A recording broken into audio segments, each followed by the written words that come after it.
What's up, guys? This is probably going to be a boring stream because watching so many programs like watching paint dry. So if that's what you're into, come on down. We accept everybody.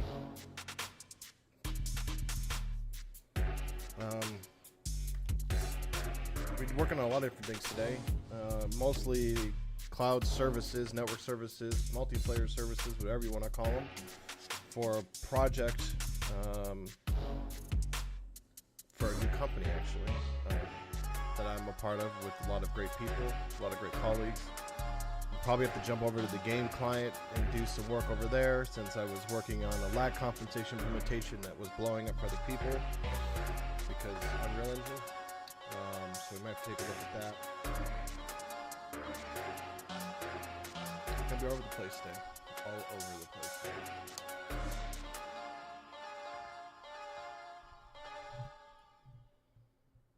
I'll turn this music down a little bit. Of course, it stops the minute I.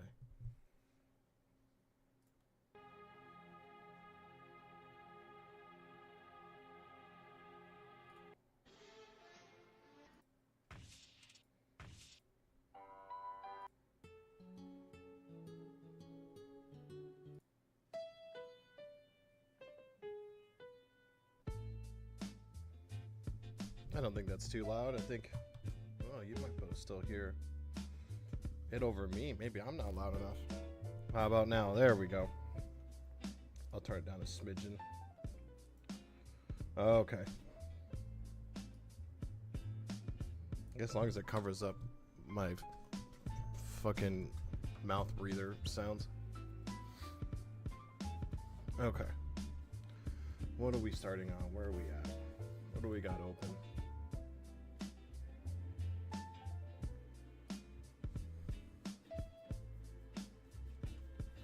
Let's save this in closes because I'll probably have to reopen.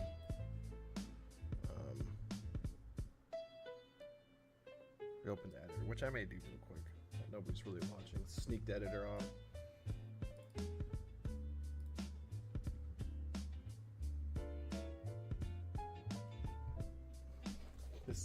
This background removal tool, it hates me, dude. Sorry if my body disappears.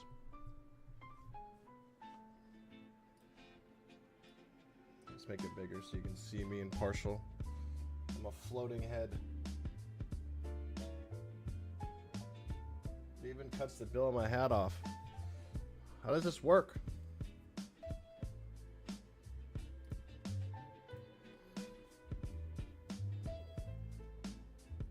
Okay, you guys can get a better shot at my cat food bowl. Maybe I need to zoom in on myself some more or brighten myself up.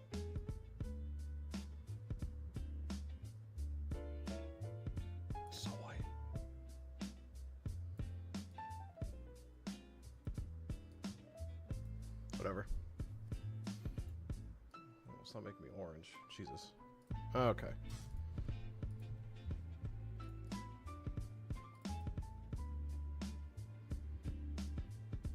I hate that conversion shit.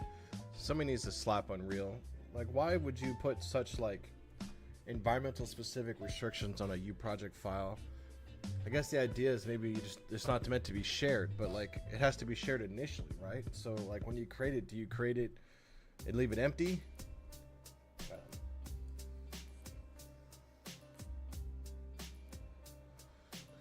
Okay. Let's get some sticky notes up so we can keep track of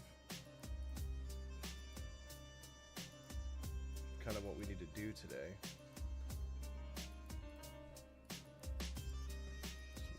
This. Okay. So we're doing ADS method services.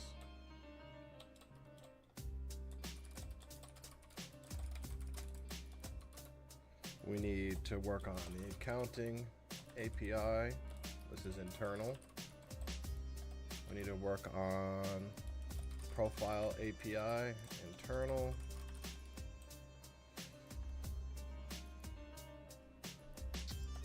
We need to work on the cosmetic API internal also.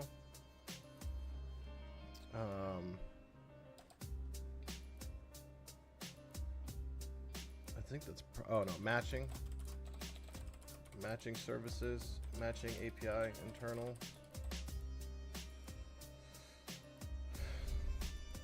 I wonder if there's a better way to do the matching than like a normal REST API or gRPC or something. I don't know, I just feel like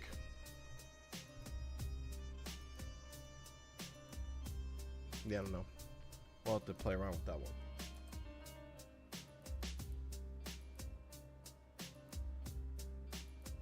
I wonder how the matching would be. Is this like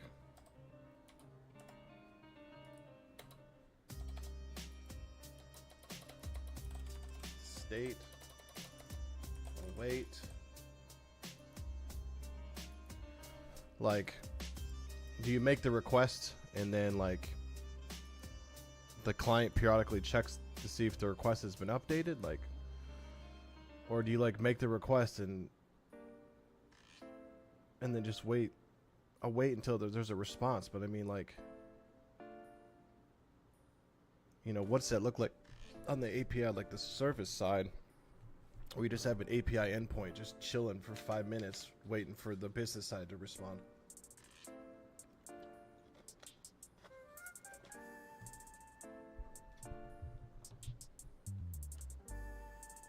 I'm gonna have to do some research on that one.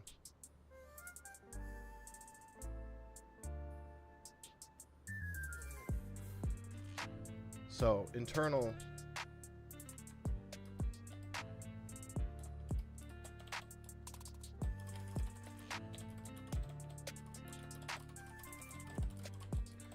I use internal for client facing because it's not being accessed by a website. This will be the game client.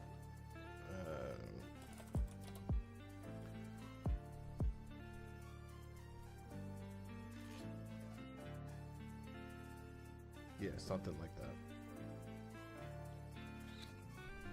Okay.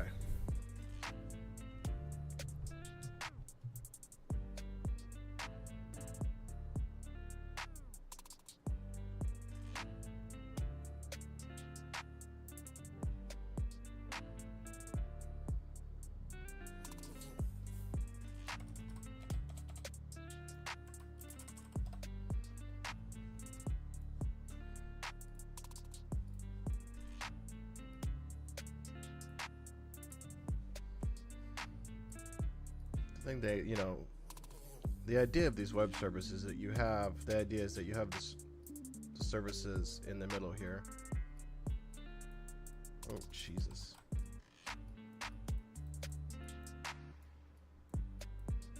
And then you have, you know,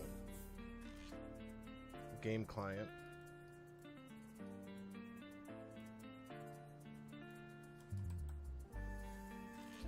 Wow. Wow. Wow. Whatever. Then you also have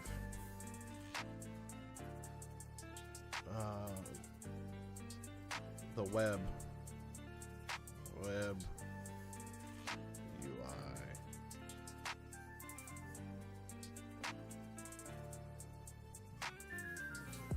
You know, because this is going to be like maybe the storefront for the cosmetics. This is going to be like profile settings for people who, well, I don't know. I don't really know if we need like a, probably, obviously you're going to need a dashboard for administration, right? But the game client to services is going to be internal communication, right? Because technically it's public facing, but it can only be accessed by the game client. Now this one I would consider public, more public, because it's going to be open to, you know, it's a REST API to a web end. Somebody's yelling at me.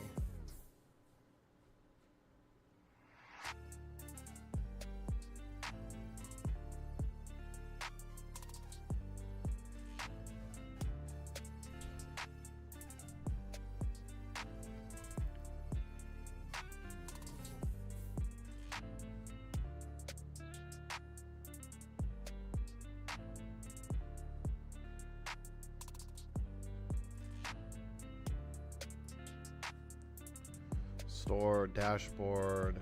This is going to be like store UI as well in here. Store UI, profile management, matching.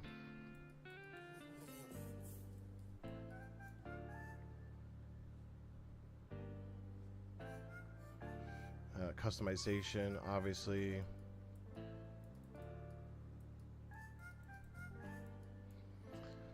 And the profile will be a couple of things too, because the profile is going to be like, going to be stuff like, you son of a bitch. Maybe we should add that, got our little sticky note here.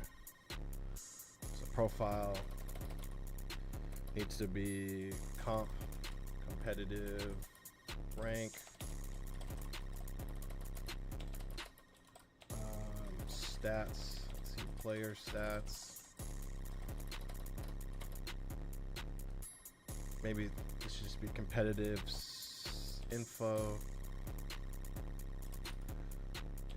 Jesus, type in competitive info, player stats,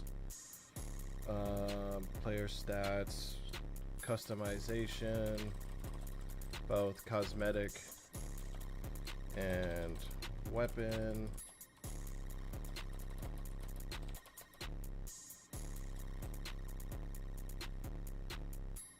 Maybe we track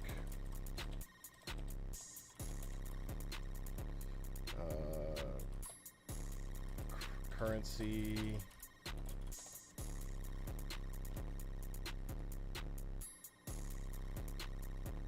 Wish I could just like pin this. Can I? No. Okay.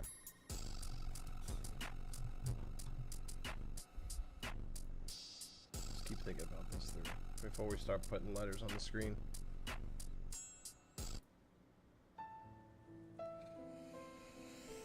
Why is this camera doing this to me, dude? Why am I just ahead? Okay.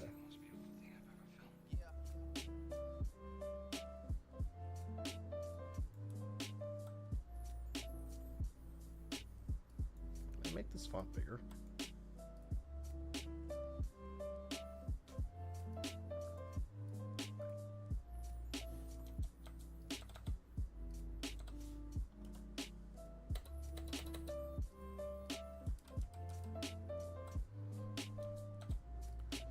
How do you...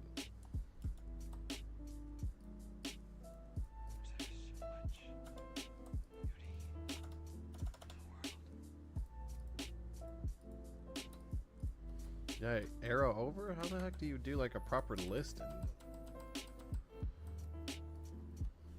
don't even know, dude. I don't use notes very often. But I hate that, like... Shit, that's not what I wanted. There we go.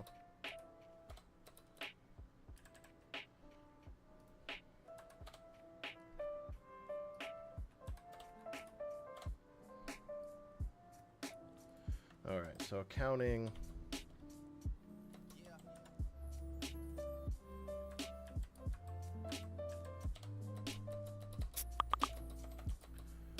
Account is obviously authentication.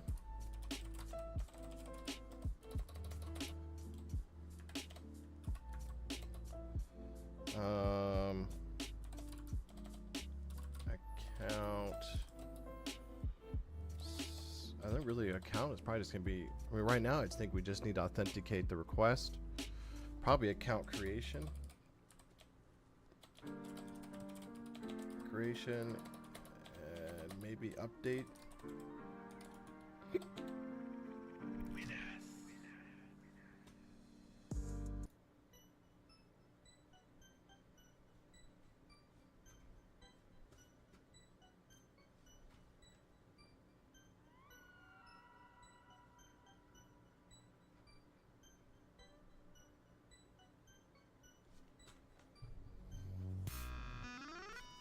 Something like that.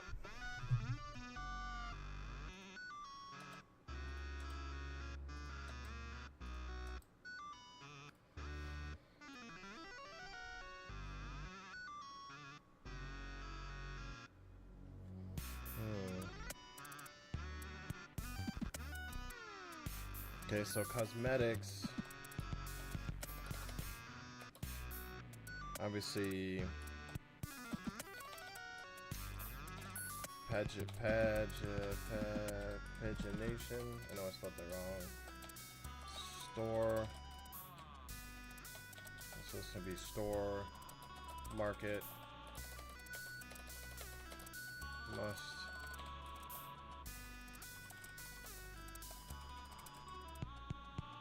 I know I'm spelling pagination wrong. Pagination. I did spell it right.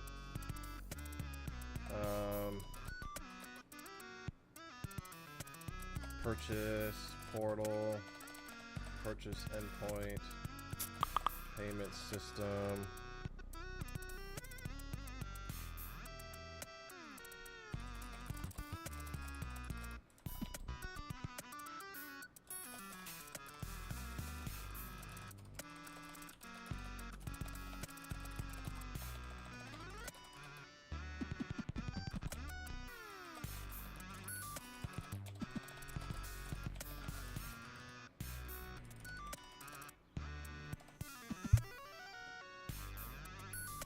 Hold on, guys, give me a second.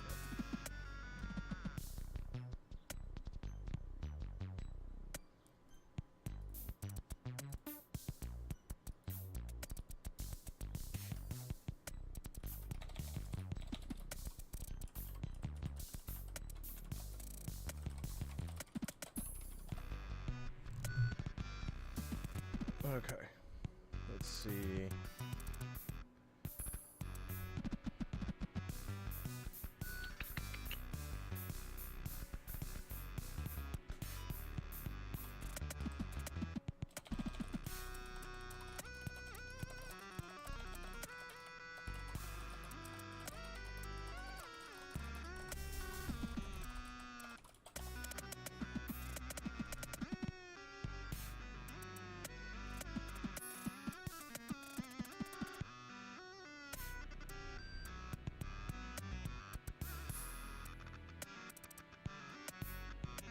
Let's see.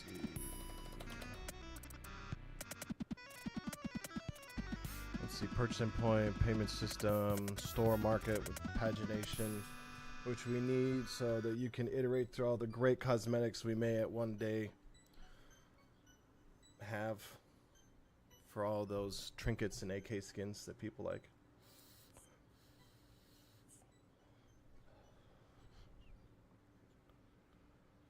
Let's see, what else would I need? Probably item info, which needs to provide a picture, cost, description,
can't focus.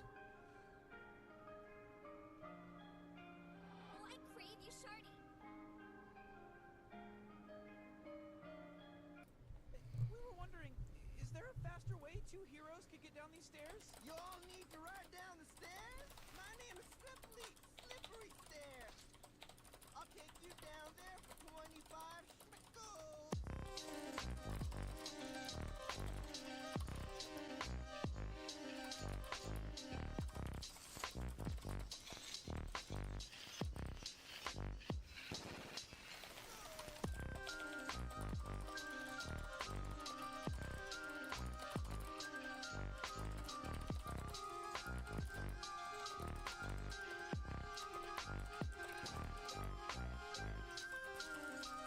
What's up?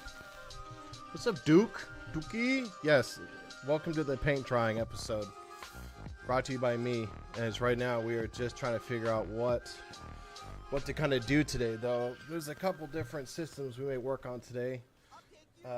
Outside of maybe throwing my camera out the window, since it's like doing this half body render. I don't understand why it's doing that, dude. It's driving me crazy. I wonder if I can... I'm just a head, dude. I'm just like a disembodied head with like some rainbow coming in on the mic. What is this song, bro? You gotta be careful about these stream safe playlists. That kind of hit hard though, out of nowhere.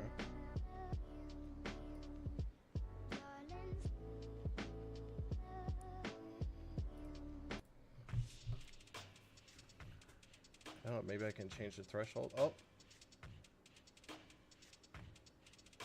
The threshold definitely makes a difference.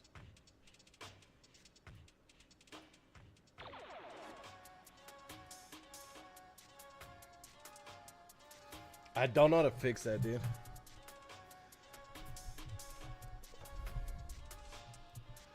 No, it's like a special background, but it's supposed to just kind of detect by like depth of field, which is why like if I remove it, I have like my background blurred, but just look at my spirit fingers show up. The spirit fingers all good. Well, kind of. Whatever. Okay, so we have the account API, endpoint stuff, internal, game client facing, authentication, creation, and update. I don't foresee your account getting updated via the game client very often. That would be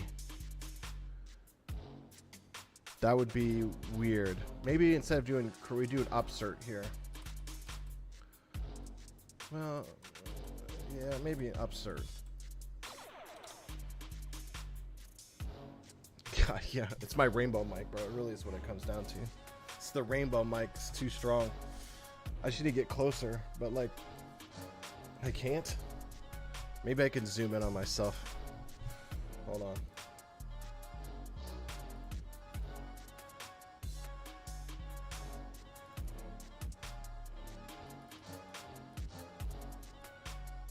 There we go. No, still don't work. Whatever. Anyways. Actually, you know what I should do just for...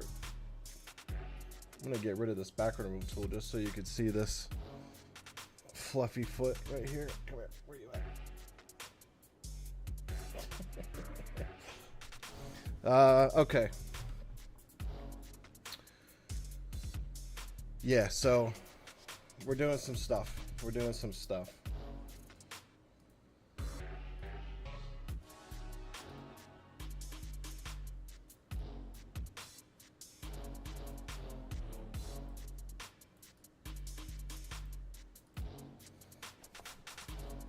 Good looking cat tree.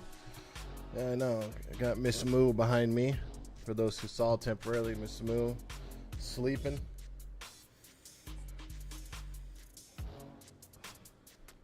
Okay.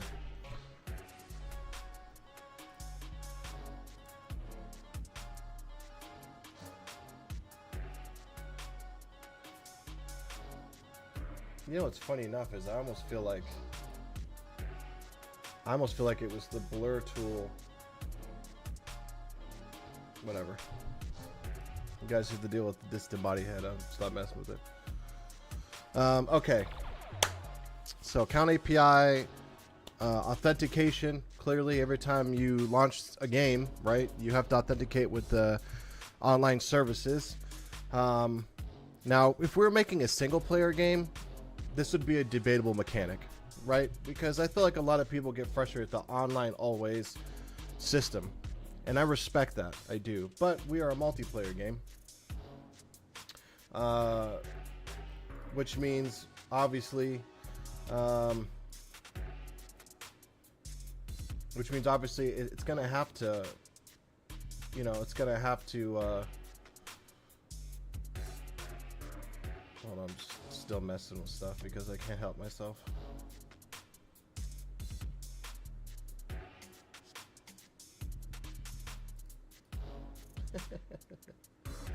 Whatever. Okay. Yeah, so every time you start the game, you gotta authenticate that like you have access to the game, right? And typically this is probably done a few different ways for us, at least. We're gonna want your Steam ID from the current instance that you're logging in from. There's probably some Steam API work. There's some other things we'll send, whatever that goodie bag looks like. And then some sort of thumbprint for your game client specifically. That special sauce, we won't be showing you how that thumbprint is generated. And to be honest, I have a couple different iterations of it and I don't know which one I plan to use. But something to make sure we can validate who you are, right? Once authentication is done, obviously we need to send back some kind of token, session token, whatever that session token may look like. Probably, like JWT or maybe a JWT with a special wrapper on it, and probably some sort of session ID that we can track while you're logged in. That session ID obviously would have to be updated periodically.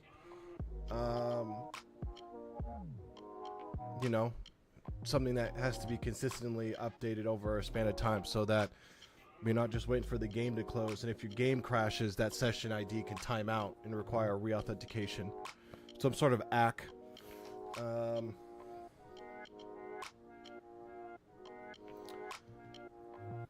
The next thing is the upsert, because if it's your first time launching the game, I guess we'll have the purchase information, but your profile and stuff isn't really going to exist on launch. How often would the session ID get pinged? I would think every time you do something that requires communication to the services, it's going to get pinged, which means matching, browsing the store, every time you update a weapon configuration, because we have to verify that every time you send a request to the services that you're updating or getting information, that session ID helps us validate that you're not just some outside guy going, yo, let me update my web configurations with a bot, or some third-party tool. And maybe we support something like that in the future, but for now, the session ID and the token would have to come with. Hold on, I'm going to move some windows around here. Okay. Yeah, so, but the upsert, account creation, I almost don't know if we want to call this like first time. Well, I say an upsert because I guess there's a chance that your account may change.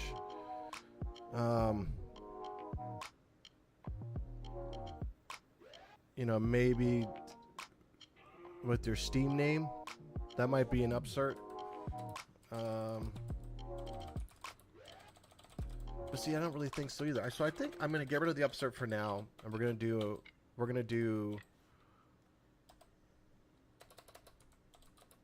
a creation. Well, actually, I think the authentication will do the creation flow in itself. So, first time creation upon auth. First auth.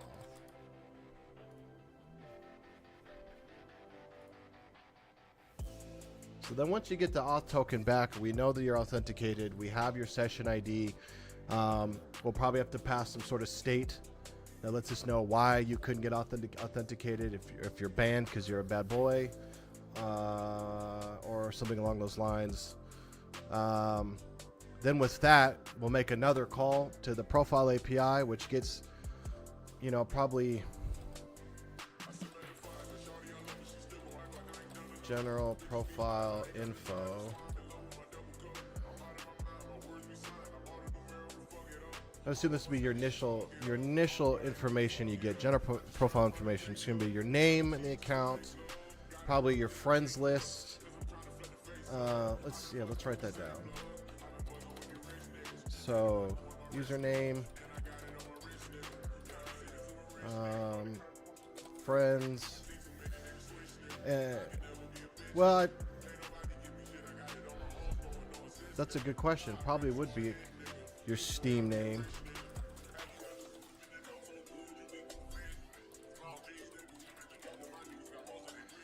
Your friends list. Now, I know you're like, well, I have Steam, but the idea is that because we'll be selling this game on various markets, including selling it out of our own store at some point, we want to make it so that you can add friends across multiple platforms, so it's not Steam dependent. I think that's fair. I don't want to be like slaved to Steam. You know, I want to give people the opportunity to be able to buy the game standalone if that's important to them, or through Epic if that's where most of their games are at. I don't want to alienate. The consumer. And probably main menu. So I'd probably say rank comes here. You also need your rank.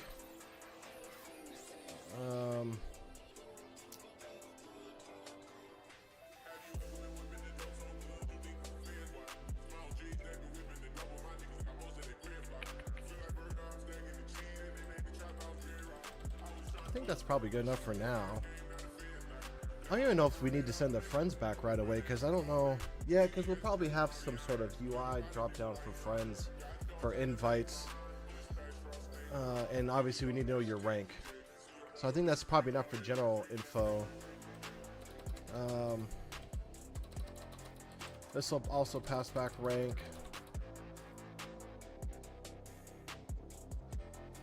Yeah, that's the idea. So the idea is that the services, our cloud web services, handle all that interaction for you. So you could still invite through Steam. Yeah, please ask all the questions. It helps me think, honestly. Helps me think. And believe it or not, talking it out loud really helps solve some of those issues than doing it and having those internal battles. The idea is that I don't want the client to have to deal with the different services. If we could do that lifting for them, that's ideal, and we can. Now, obviously, in Unreal Engine, there's ways to plug in like different online services like Steam and Epic and whatever other one you may use, GOG. But in my mind, I want our stuff to handle that for you by allowing you to add friends. You know, we may even have categories. Maybe we show your Steam friends under your game friends or something. How, I don't know. You know, that could probably come in later iterations, but we want to handle that for you. So when you fire off a friend request, the service is what's going to be sending the Steam invite or the Epic invite or the game invite by itself. Realistically, funny enough, is because everybody will have their own account, the invites will all be done through the account, but the alerts will be done depending on what type ID your account holds. If it's a Steam ID or an Epic ID or GOG ID or whatever, or just one of our IDs. Maybe we need some sort of a numerator there that lets us define what service you're on. And then that can fire off the notification to Steam or whatever for them to accept. It probably won't be very complex. I imagine it'll be kind of bare bones. You know, bare bones in the aspect that it's just really like, you know, for lobby stuff. Which means we kind of need another API here. We need like let's say like a lobby API.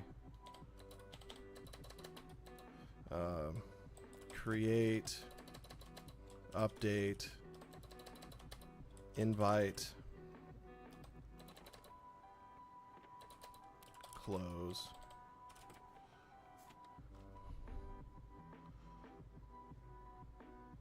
Just because we're getting that friends list initially from that profile information, we need a whole separate endpoint that you're going to be creating your lobbies in. Because I imagine the way I initially architected this is that when you create a lobby, basically there's always a lobby. You're always in some sort of lobby, I'd assume, and it's either a standard single player lobby, or it's a group lobby.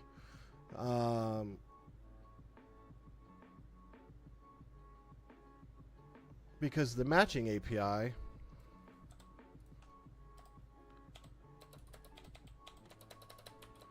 will, on request, we'll need the lobby ID, session ID or token, match parameters, right? That way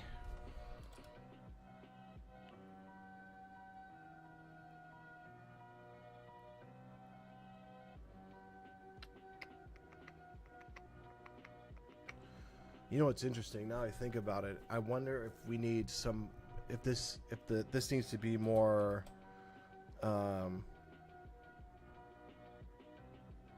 this needs to be something not REST. I wonder if the matching API is a mix of like REST and like Signal R or whatever the heck those frameworks are called. What is Signal R? Like a synchronous notification, like async hooked events or something. Well, I think the region we would probably get via your session.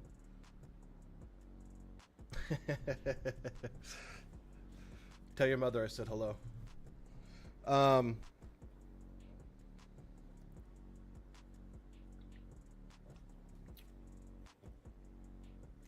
Not sponsored by NOS, but if they want to, give me that game subs, that'd be fantastic. To drink enough of those things. That's why I'm fat still. The matching API probably needs to be like an asynced, like some sort of hooking event system, like a Signal R or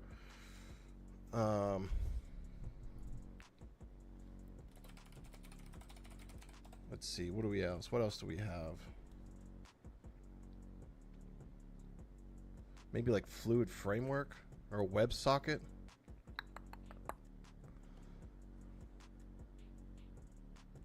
I think it'd be off the leader, but my idea is that depending on, really, I think when we find a server, we want to look at everybody in the lobby's ping.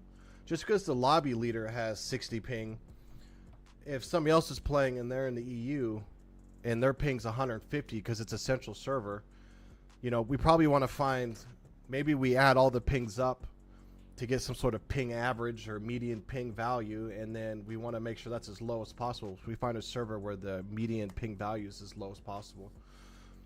Make sure nobody is being connected to a match where their ping is over the limit, because you're going to get kicked from the match for having a high ping. So it'd be kind of bullshit if the matching servers put you in a match where your ping is like 120 out the gate. They'd be like, wow, thanks for putting in me something I'm going to get kicked from. And timed cool down on timed out, right? So we need to have something there. We need to have something there. I mean, that's going to be that's a little bit of a complicated implementation in itself, because once we find a potential match, we'd have to, well, shit, that's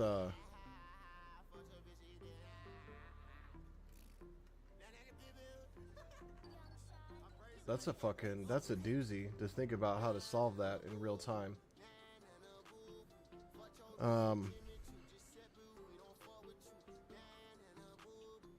What is this? What the hell are we listening to?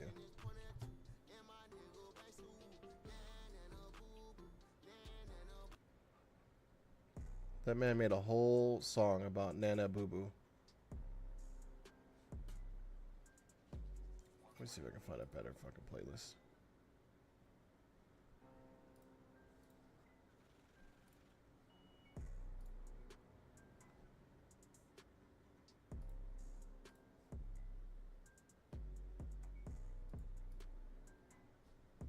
Let's try this one.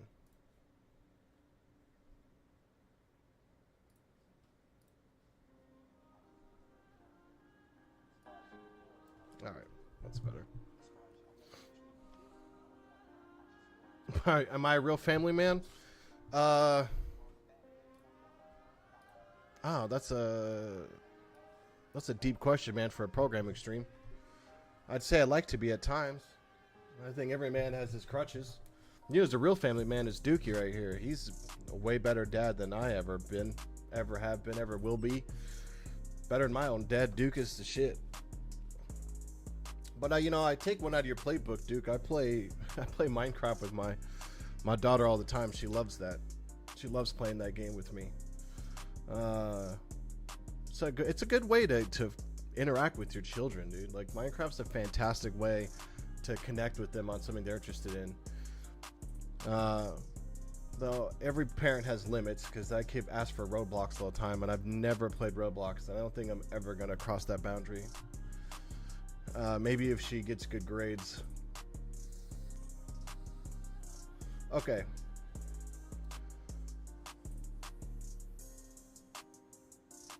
Pal World, that's a really good idea. I've been meaning to build her a better computer, but she likes console stuff, dude. I need to play my Oculus more. And maybe I should send her my old one. I wonder if she'd use it.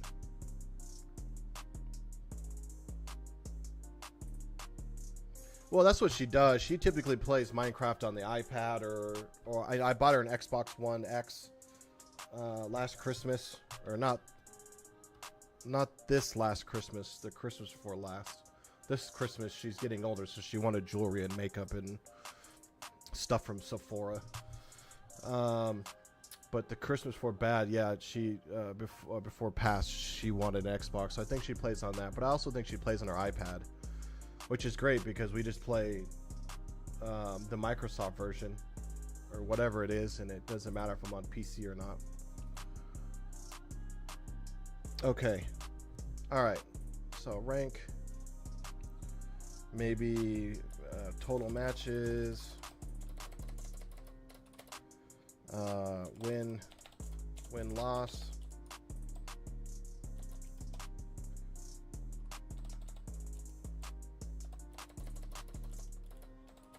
Last 5 matches, maybe.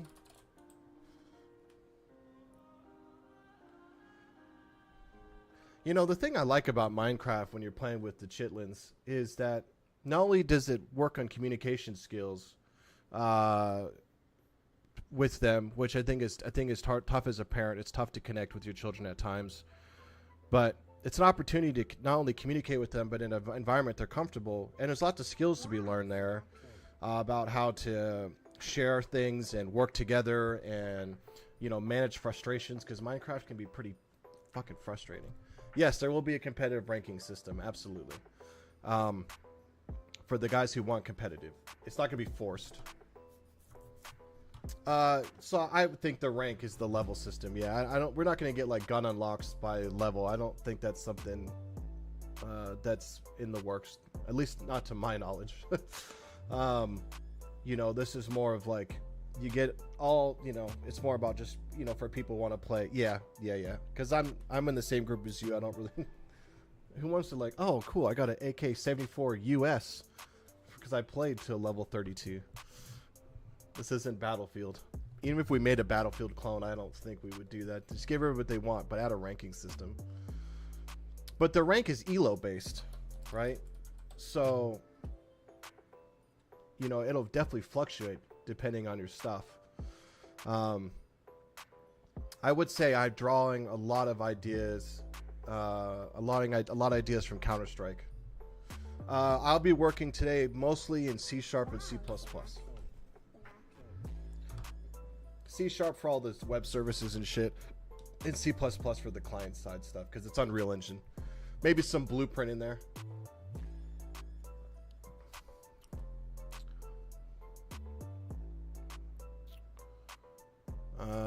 Okay. Well, I think we could probably just start getting in the weeds here.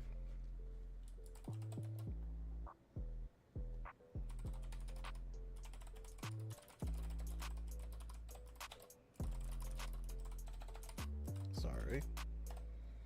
Just getting some information pulled up.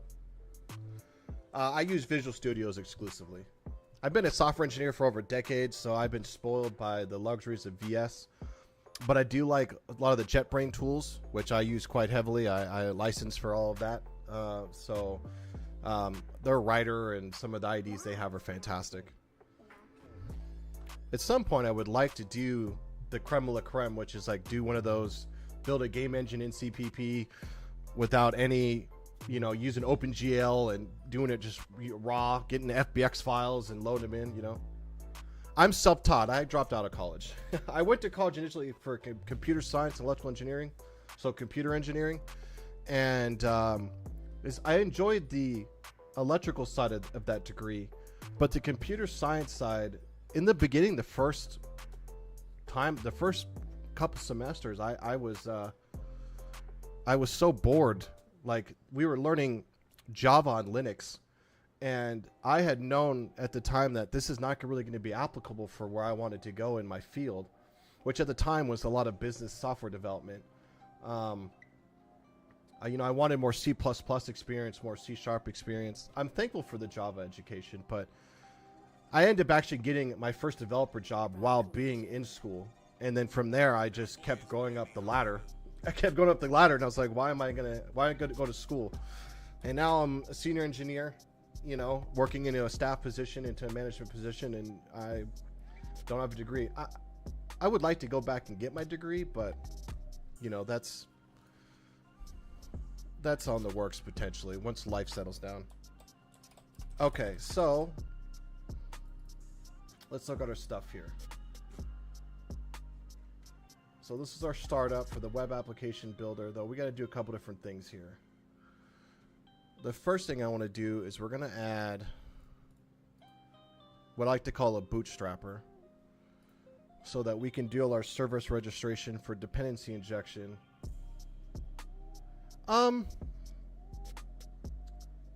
That's a tough question, man.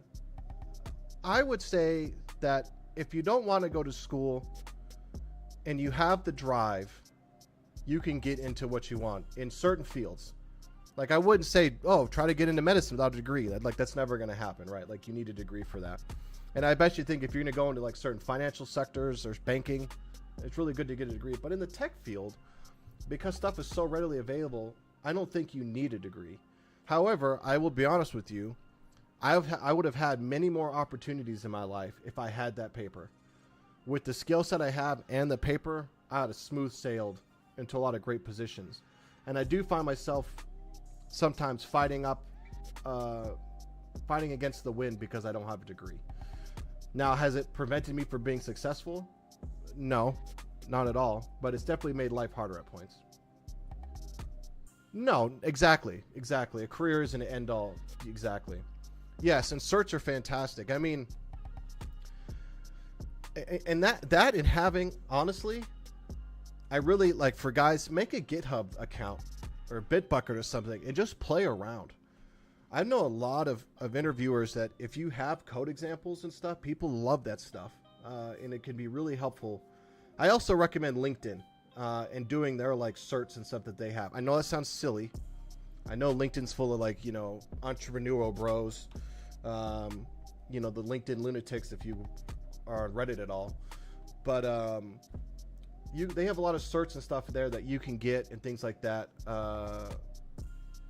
that can really at least give some recruiters and stuff that when you're applying to jobs to the platform, they can see that, hey, you passed LinkedIn's base test for C#, that would give you at least a junior to mid-level acknowledgement right there. you know, in my opinion, because I did some of the C++ stuff, and it was pretty complicated at times. Man, if you're already in the masters, dude, I would just get it done, man. I would just get it done, just so you say you did it. But cybersecurity is another one of those fields too, man, where like experience says everything. Just because it's such a hard field. I mean, really, cybersecurity is such a necessary field these days, but it is a hard field. Absolutely hard field.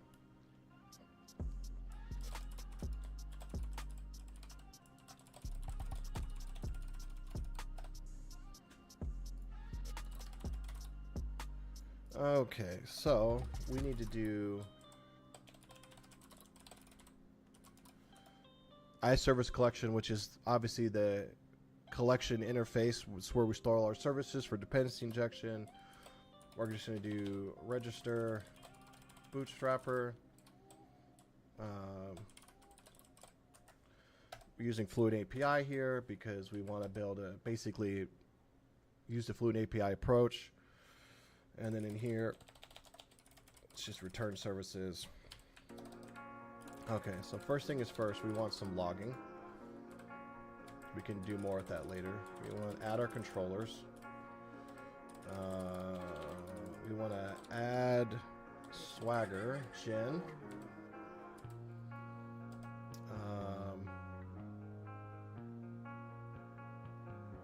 Let's see, what do we need? What do I need for the JWT?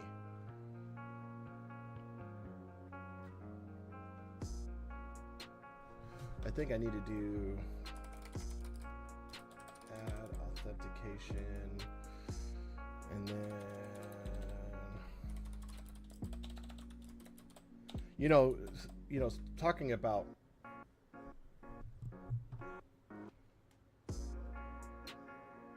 yeah, I mean, certificate, I would say certificates help get you in the door, but applicable skills, sorry, let me back up. Yes, the degree cost is ridiculous. Like, going to school today is outrageous. And I think that's one of the reasons why self-taught and just field experience is starting to become so prominent. Like I was saying to some of the guys in our private chat, on our Slack for the company, that some of the greatest engineers I've met, and they're not just like mid-level or senior staff, principal engineers, team leads. You know, some of them have degrees in like business finance, which is not going to be applicable to computer science related stuff. And some of them have no degree at all, and they're so knowledgeable in their field. They're so experienced, and I would say, you know, I learned so much from them alone. I would say I learned more in a year's worth of work experience working under great engineers than I think I ever would have learned in a classroom. Because not only are you doing it with your hands in the moment, and you're seeing things progress in real time with your work, but you have somebody right next to you that you can ask the weird, obscure questions that, you know, maybe you're struggling to connect in your head, and they can work with you there on it.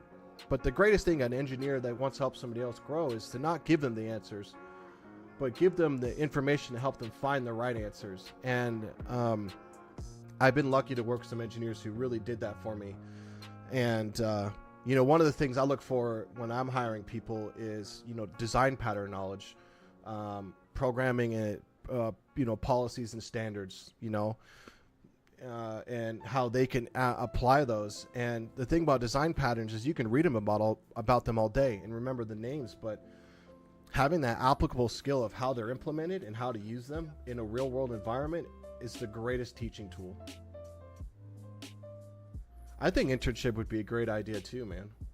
Especially in cybersecurity, dude, because that's one of those fields where, like, you know, I know in like the engineering world, we always want to keep up with the technologies, but in cybersecurity, like, you have to always be doing something, since it's such a resolving stack, because of just the fact that, you know, things are always changing, new things are always being discovered. You kind of have to be on top of it, like, all the time. You have to live and breathe that stuff.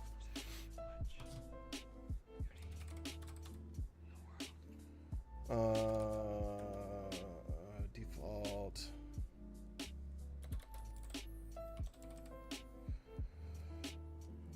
You know, probably because I don't have the NuGet. Let's see. See if it'll give me the NuGet here.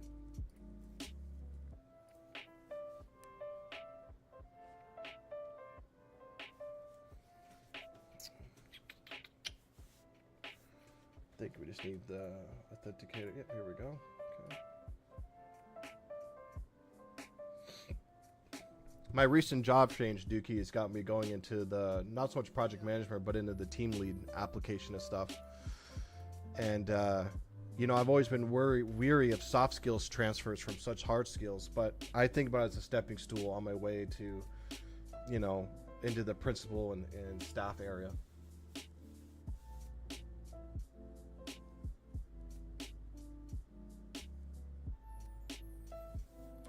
The only reason I would say continue with the degree is just so you can close that chapter of your life out and say you did it.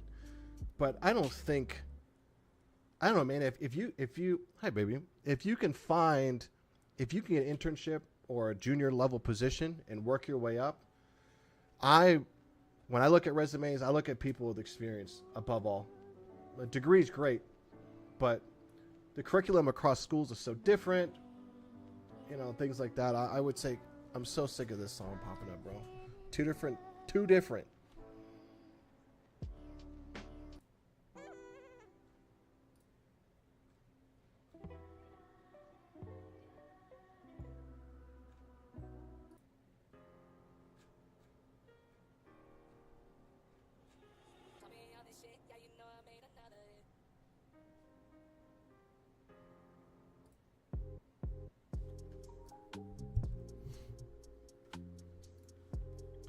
Okay, so we need to send the default scheme. What else am I missing?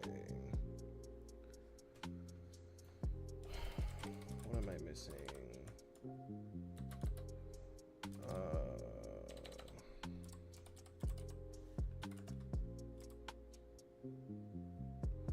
Is this also authentication scheme? I think so.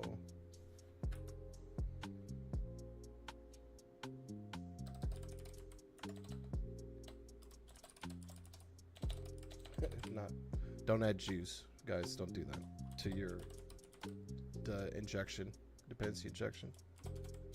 Why is this not resolving?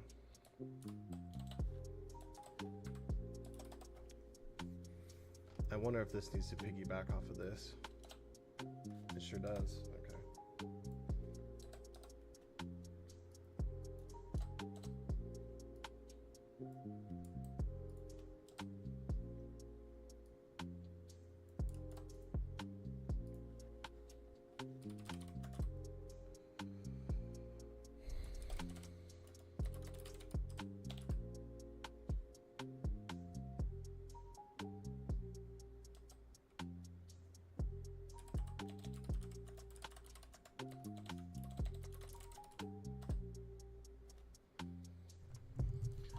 Big tech has been the hardest for me to get in, man.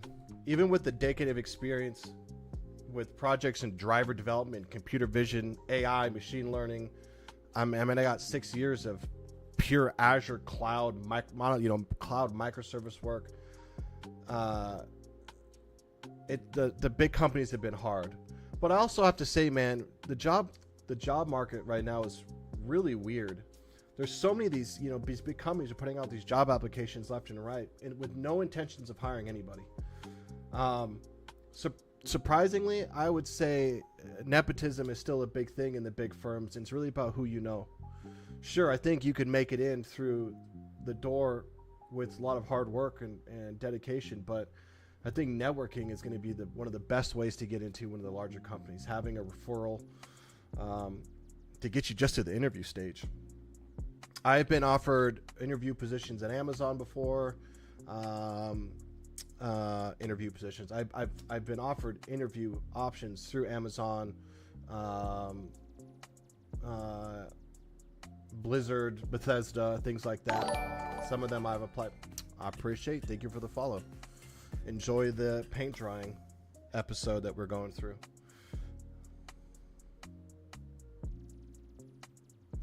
And I think because of the amount of applications these companies get in, they use the degrees as filtering to limit the pool size, which is silly to me. But I do know some guys who work in big tech who don't have applicable degrees. But I feel like a lot of the big companies use degrees as a way to prove that you can see through big things, which to me, I think work experience would suffice for that. Like, yeah, listen, I worked on this SaaS product for 4 years and saw it through numerous production stages. You know, I'm getting another sound effect, but thank you. I didn't get the notification, but I appreciate everybody who's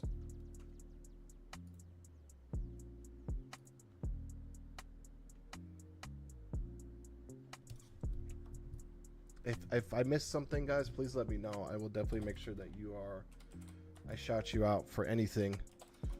And again, guys, really just here to hang out and work on some not very exciting things with some company.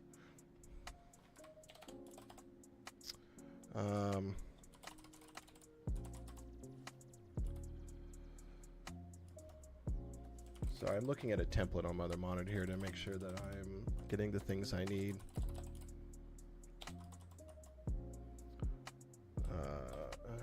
Crap.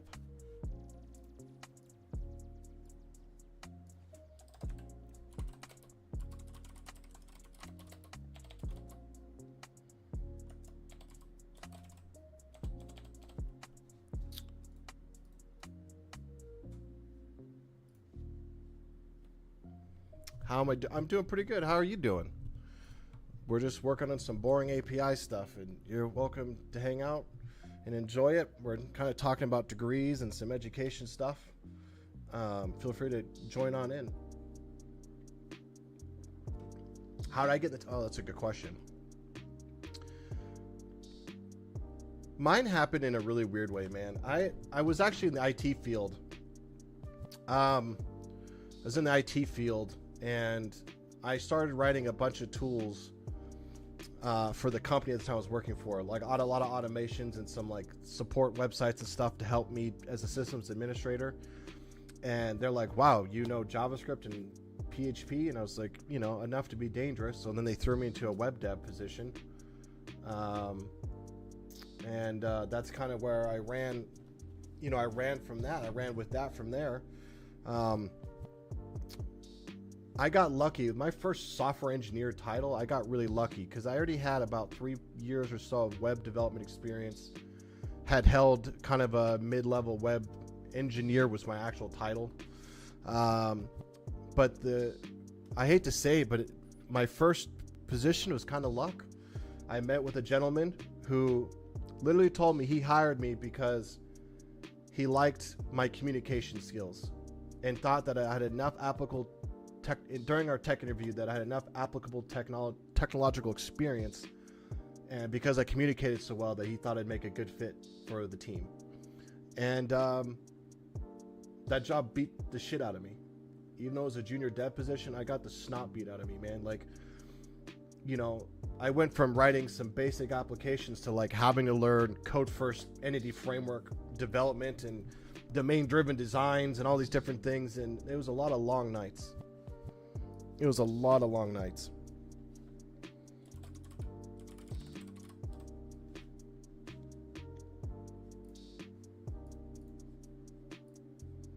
You know, funny enough, I put a lot of the books that I read, I put on my resume, and some of them may look silly, like numerical recipes in C. But I put those on my resume for companies to see that, like, hey, you know, I've actually purchased these books. I've actually read through them and used them in my career. To show that, you know, the learning, even after you get a degree, you still have to learn. You could have a PhD in computer science and 5 years, 10 years of applicable experience. But if you don't go out and continue to educate yourself, you'll get left in the dust in our field. It was great learning experience, but I stayed awake many a night stressing about how I was going to meet deadlines because, you know, I didn't understand Windows communication framework or whatever foundation at the time. And I was like trying to wrap my head around, you know, like querying command principles, you know, trying to understand, break down that kind of state of things in your mind when you don't have any experience with it. Definitely beat the snot out of me. I don't want OpenID configuration. What are we doing?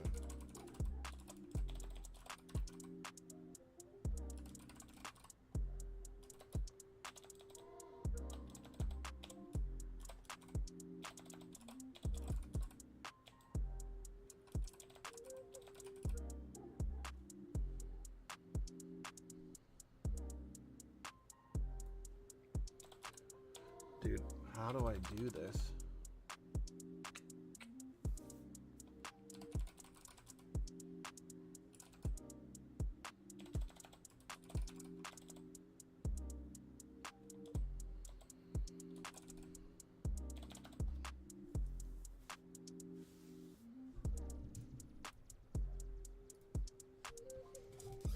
Hey Dookie, I am going to make you a moderator.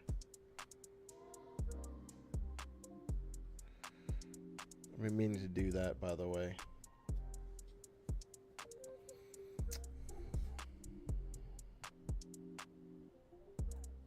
Hold on, guys. I'm still learning the intricacies of Twitch here.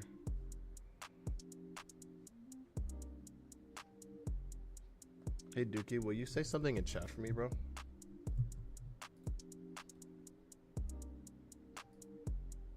When you get a second. Thank you, good sir.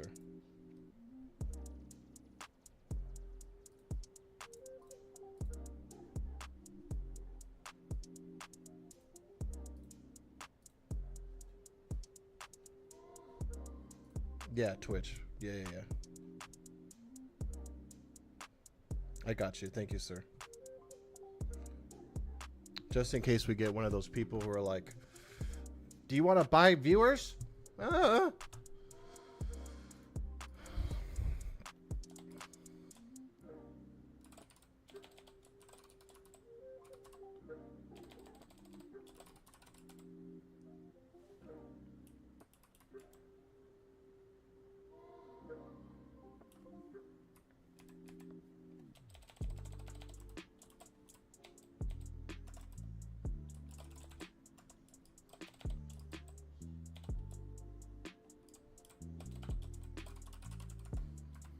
I don't know if I'm doing that right. I think that's right. Let's see.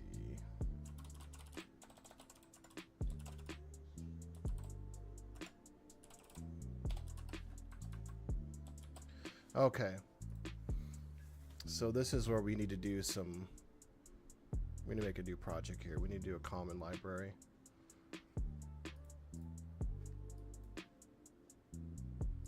Class.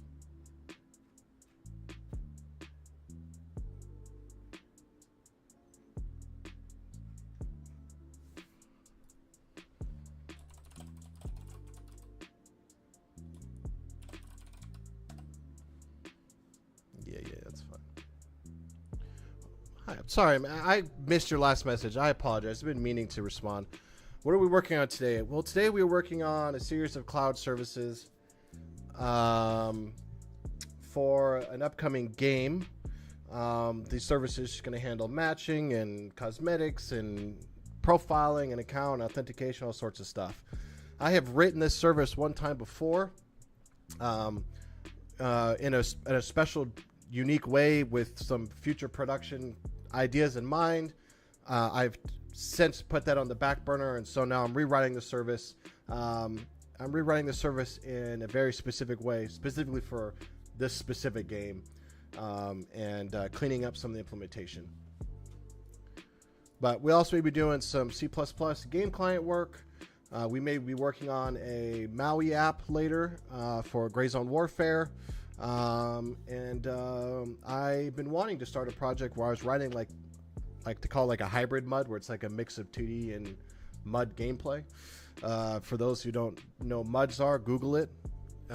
It'll make, for those who know, it'll make you feel old. For those who don't know, you're gonna think we're old.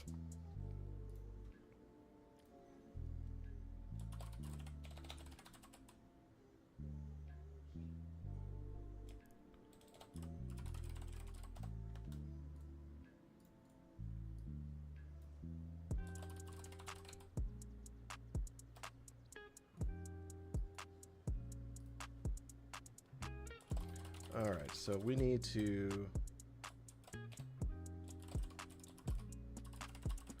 make a thing of constants here, so we're not having to use magic strings everywhere.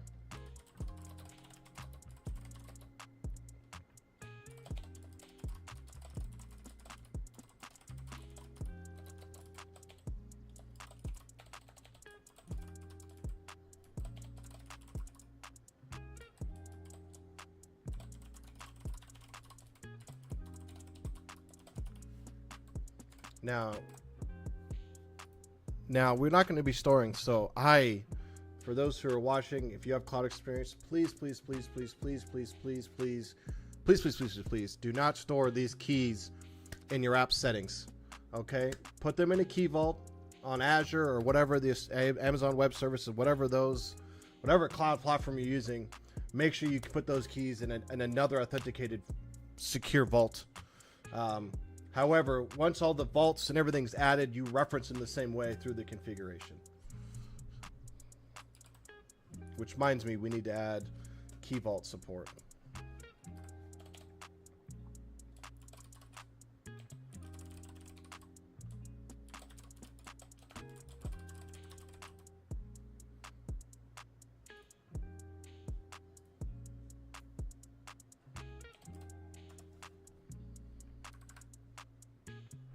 Why are you being upset?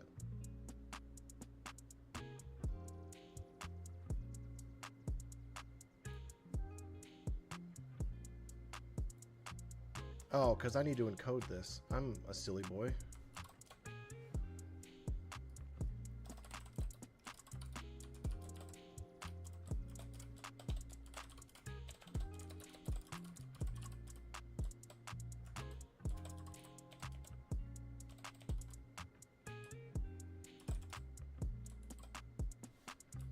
Is that what it's looking for? Bytes? It is. Yes, I'm a developer, software engineer, jack of all trades, a master of none. I've been in the field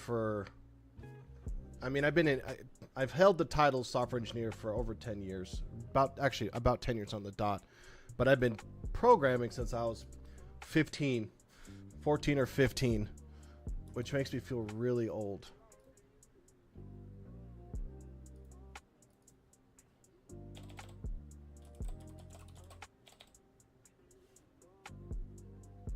What am I doing wrong?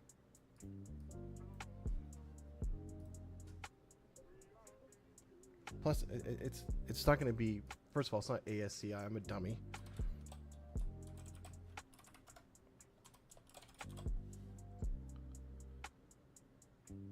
Get bytes.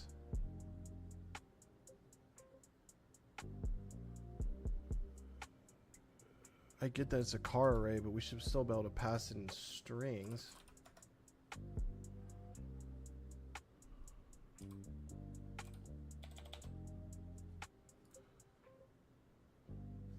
Hold on. Why am I forgetting this?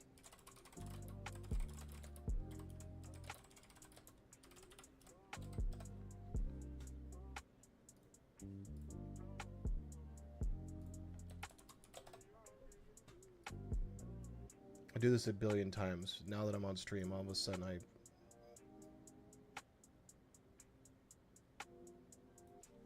Is it because... No, that's right. What is the big beef here? Configure... Oh, well, it's not going to be no. Cannot convert to car. It's not a car. It's a... That's fine.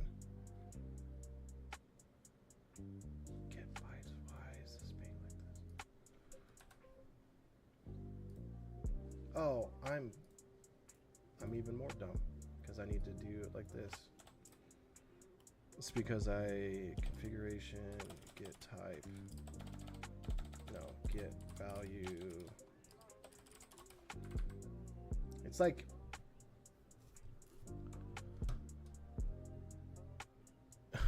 basically an all-arounder. Yes, I'm an all-arounder, and honestly, my lady who's probably in Twitch, Shark Snacks, is an artist herself. I watch her do crocheting, and she's got a fancy digital tablet, and that stuff is like voodoo magic to me. Like, I'm lucky to draw, here's my art. It's about as good as it gets. I could probably draw a decent stick figure. Look at that guy. Ready for production. No, that's really cool. Digital artist. I've had a lot of people in my family who are I don't know if traditional artist is the right word. A lot of like paints, crayons, painting and pencils and charcoals. And they always tell me digital art is its own beast.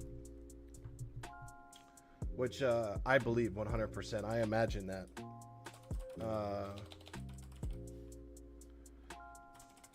That it is its own beast, especially when you're talking about the digital interface difference.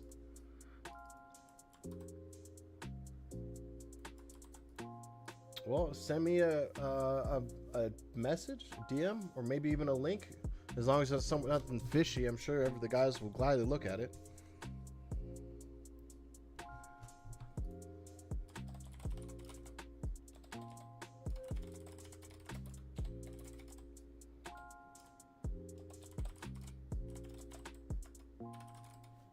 Okay.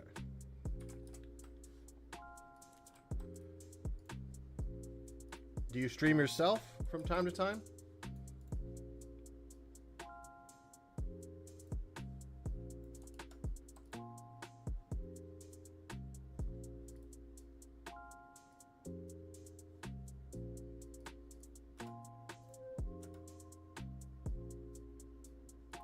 Oh my! I wouldn't say I have an artistic background. I come from a family of artistes.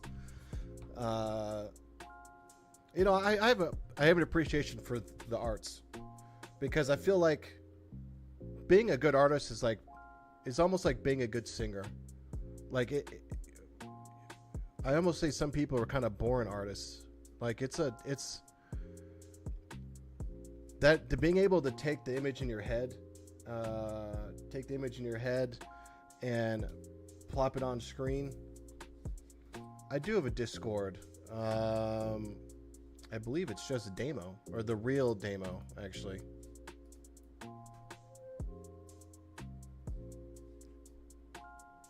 I get poked a lot in my DMs because of some of the servers that I work on. So if I miss it, I'm sorry, but yes, the real demo. Since they got rid of the numbers. And I apologize. I'm currently my actual Discord is in the process of going through a structure change, which I completely forgot to finish. I'm way behind. See, I'm no professional, guys. I'm like way behind the ball here.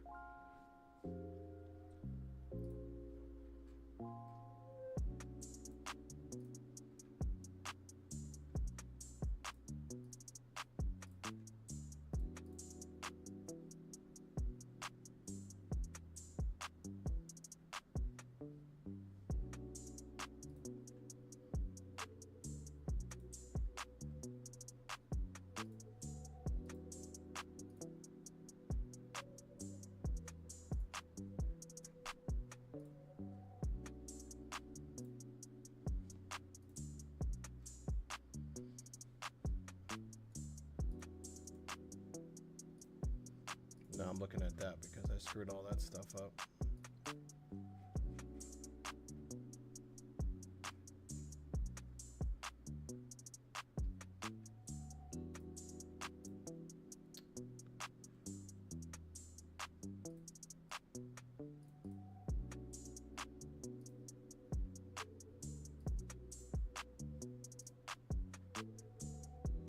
Sorry guys, I just realized that my Discord is... I grenaded it yesterday. I grenaded it yesterday to fix a bunch of the roles, and then I got busy with some project work and completely forgot about it, and now I have to fix it. I will do that later, but I need to get everybody into it. I need to get all my friends into a dang role here.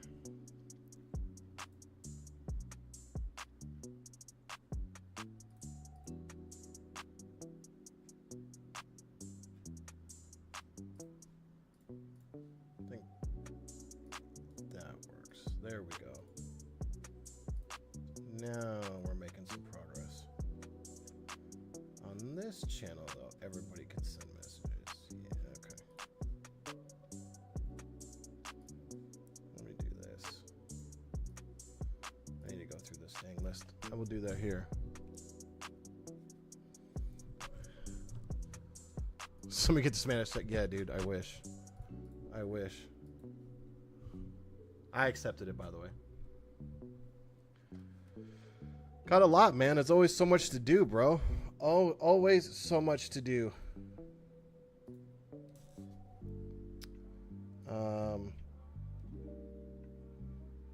What was I looking at just a second ago?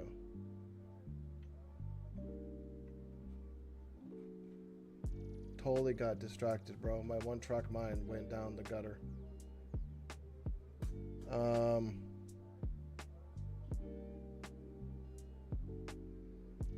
We were doing the JWT token stuff,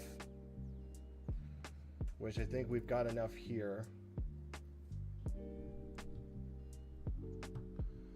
I think a secretary and an assistant is kind of the same thing, aren't they?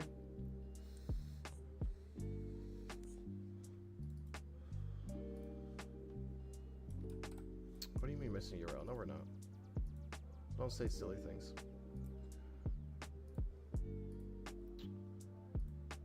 Okay. You know what we need to do? Actually, now I think about it. We need to do add Azure. No, let's see. I need to. I don't know if companies use the term secretary anymore. This ain't the 50s, Duke.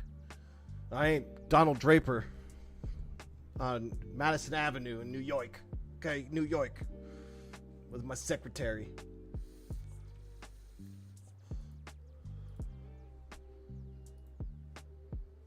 Okay, so now we can get rid of all this hogwash. And we do builder .services .register bootstrapper. Know that we have that contained.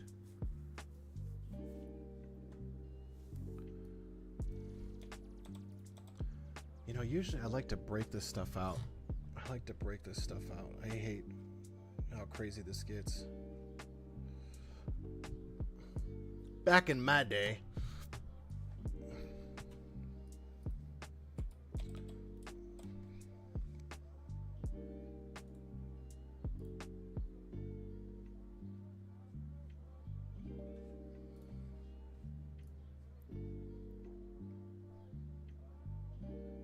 okay. Hold on. Let's see here.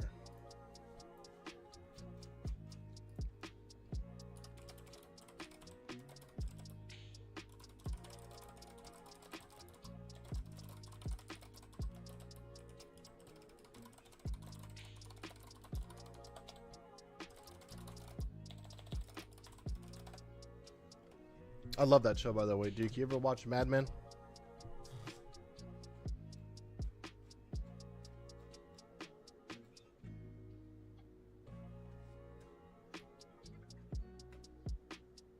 I'm actually going to get rid of all that because I am going to clean it up.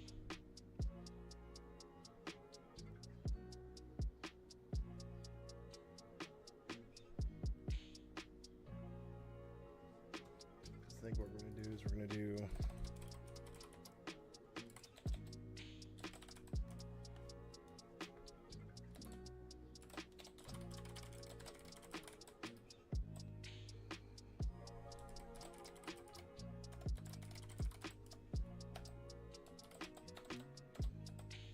synchronize this a little bit.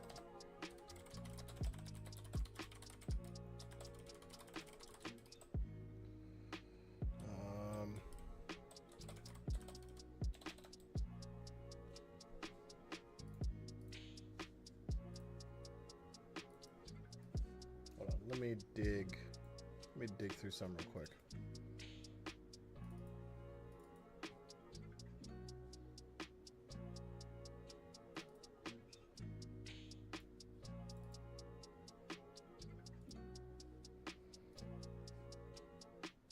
Maybe I didn't do it the way I thought I did.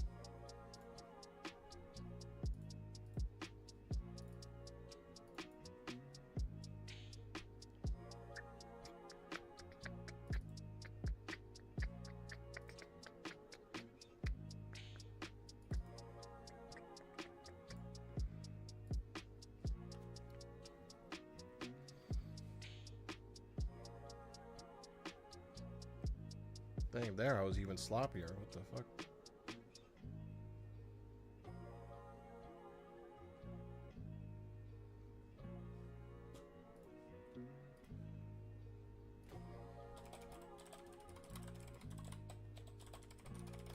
Maybe I'm thinking of a different approach and it's not necessary.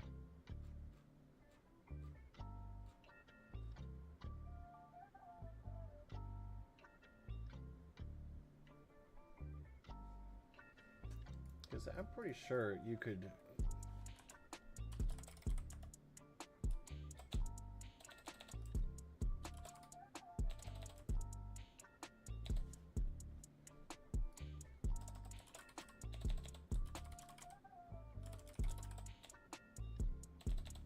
You know what? Let's do this. Let's configure the services in here, but we can do this.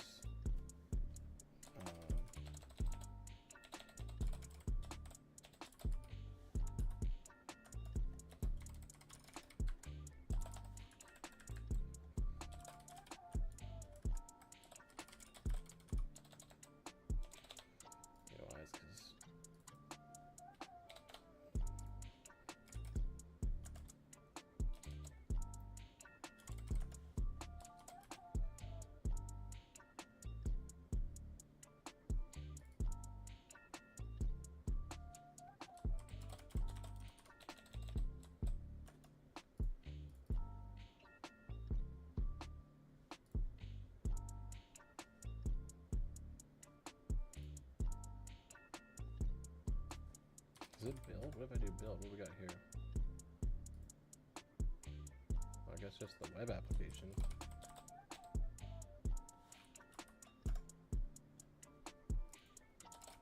That just seems wrong, dude.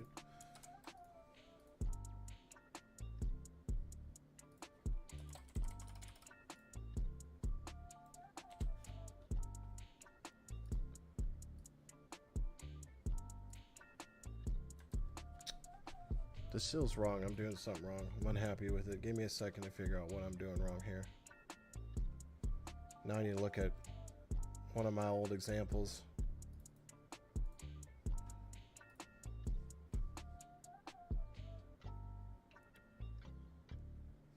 I think that might be it.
No, we're not doing that.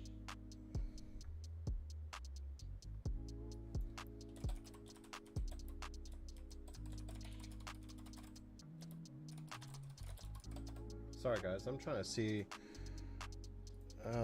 remind myself how the hell I determine if the environment's the dev environment or not again, because usually it's environment.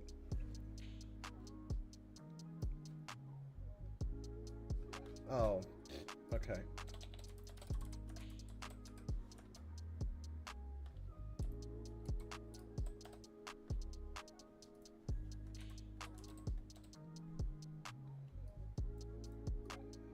We don't need to do authentication in the dev environment, because with SwaggerGen, we'll be upset.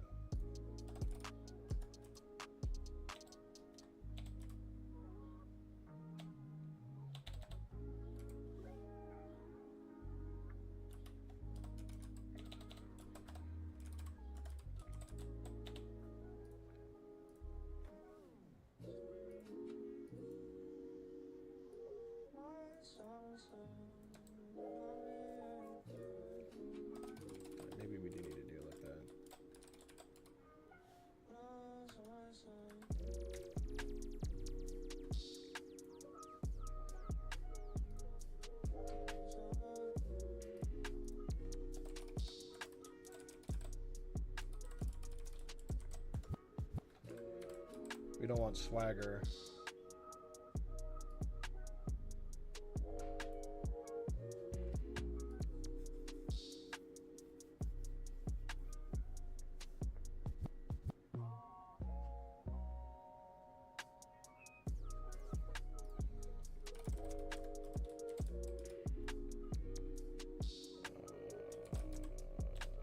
Well, we probably need WebSockets, don't we? Because for the dang matching stuff we were just talking about. Do you not like what's going on here? Okay, well, we'll come back to that.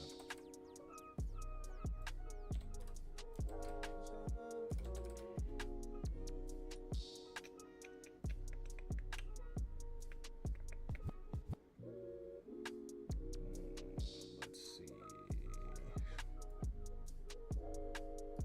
Oh yeah, we probably should map our controllers though.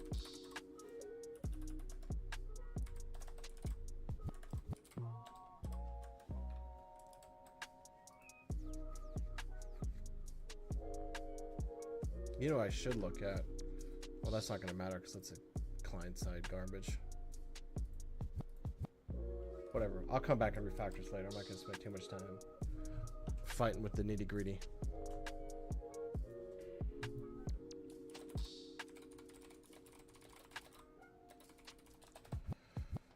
Okay.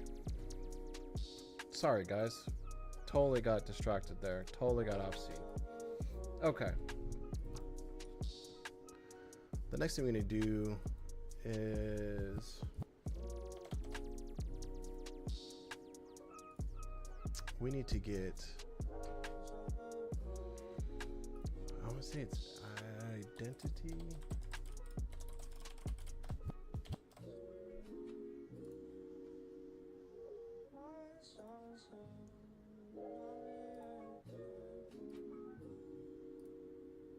I think that's what we want because what we need to do is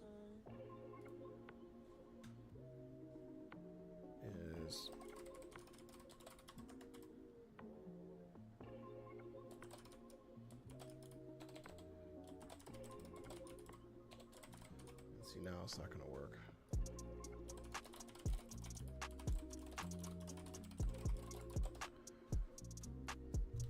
What do we need? What do we need? What do we need?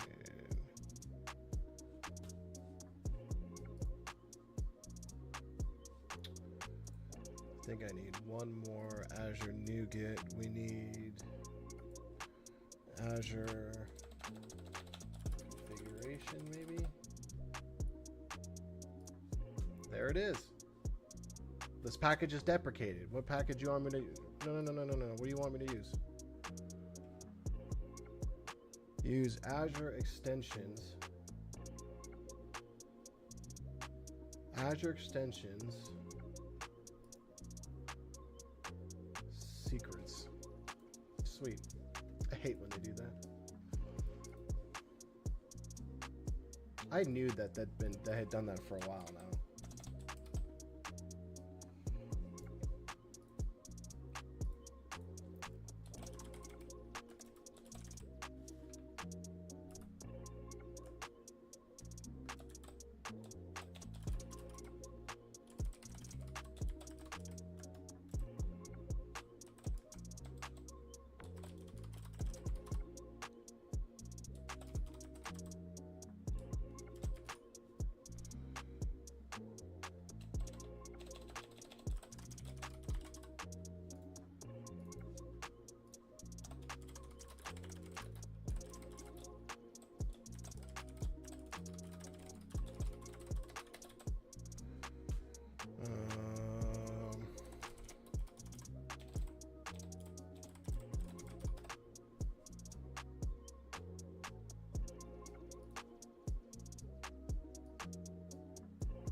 we mad about here?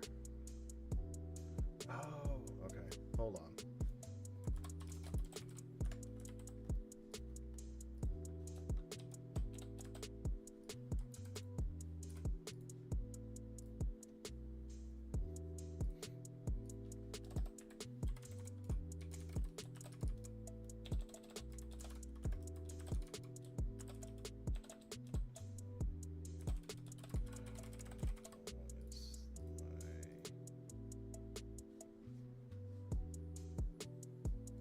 Always a separate nougat, bro. It's always a separate nougat.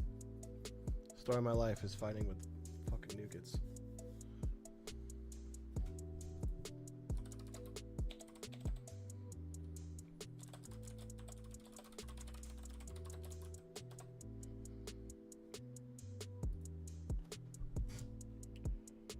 What do I need? What do I need? Microsoft Azure.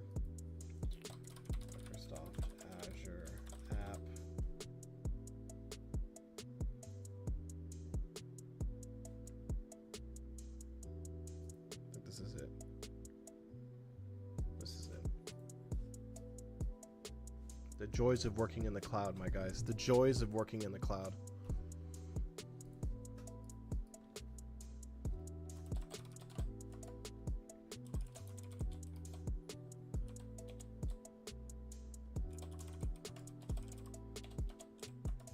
So, for those who may have some cloud experience, the reason I'm using the get environment variable is because we will define these in the app configuration environment variables, the domain of the application, and then we can kind of add the associated endpoints from there. I gotta, once we get to the point where I'm actually in the portal, I'm sure I'll have to come back and fix some of this. But for now, this boilerplate should work.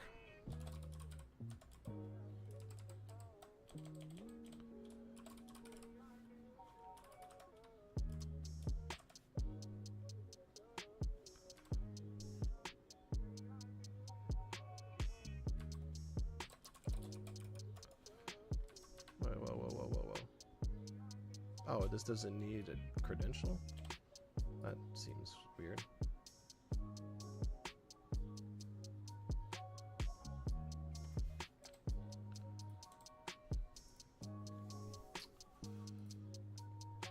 How do I want to go about this?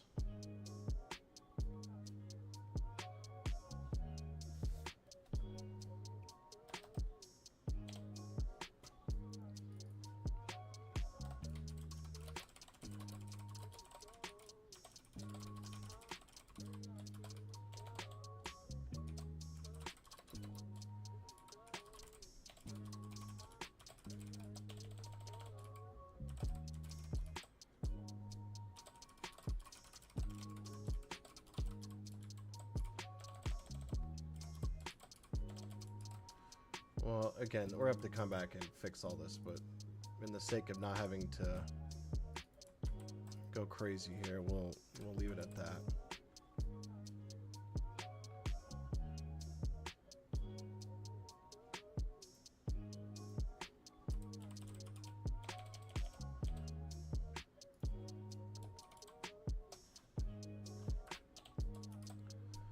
I have a feeling what we need to do is probably go like this.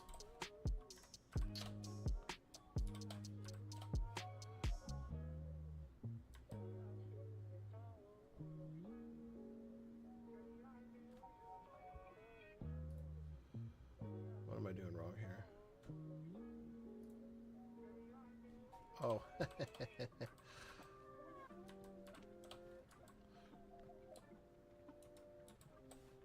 There we go. What is it? Dot vault.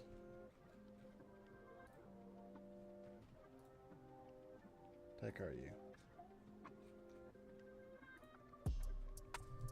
Dot vault. Dot Azure. I don't know what the something.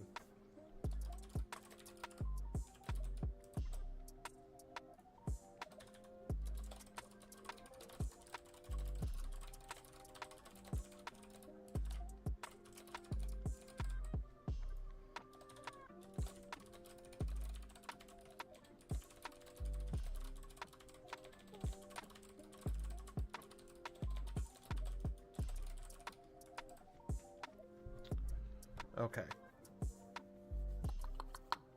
Okay.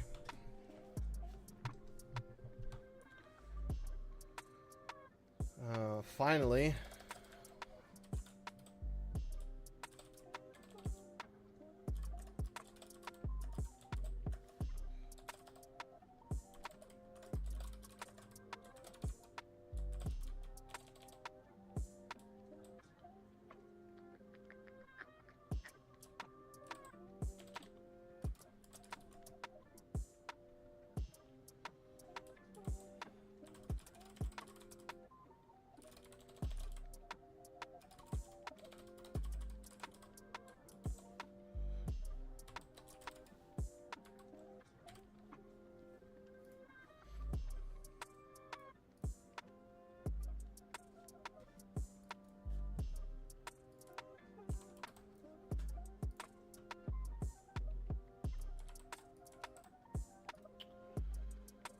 Okay. So we're loading the Azure. Let's actually do this. Let's bring this up here.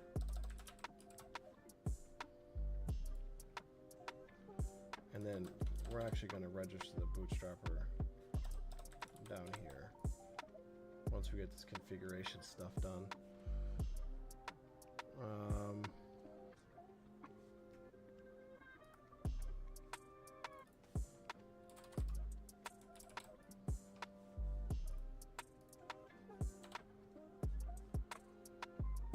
I think that is going to probably wrap up this stupid boilerplate.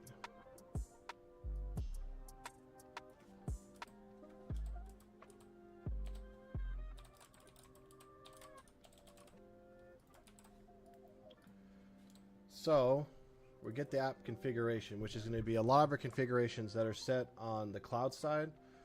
We don't want to keep those configurations on the local app settings. We want to avoid that. So this is kind of doing that. Then we got to load the key vault. The key vault's going to get us stuff for like the symmetric key and shit like that. That's in a secure environment.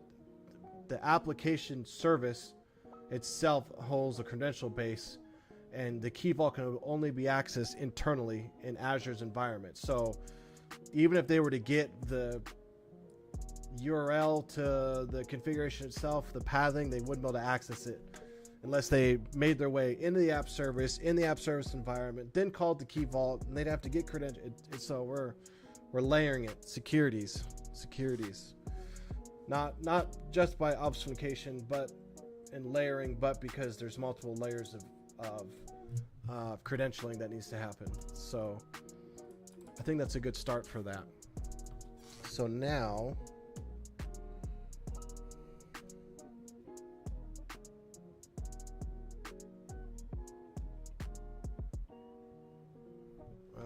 for now, we got most of this stuff done. Let me just save again.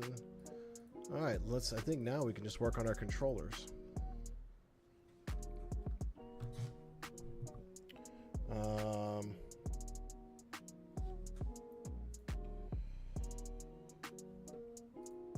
So the first one, HTTP.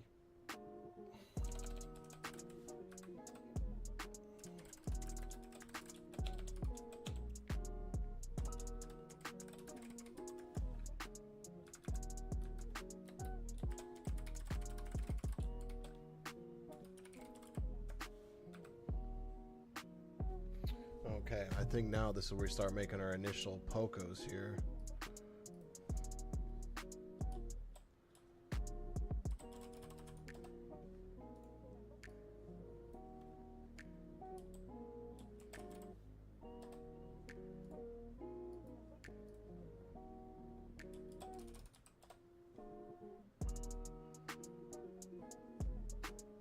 Actually, let's rename this.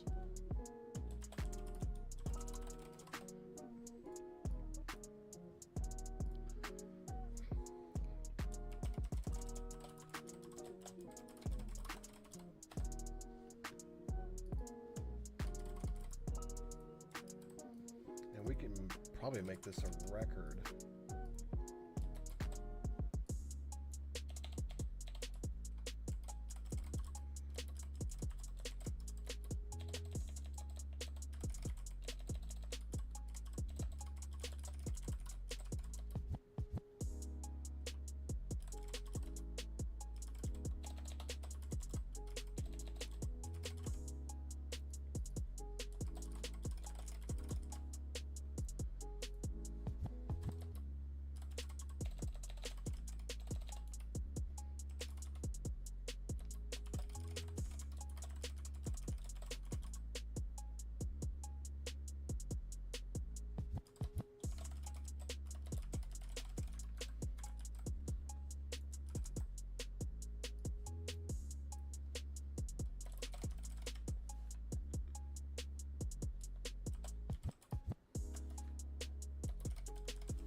So we gotta have a cancellation token. That's rarely going to happen.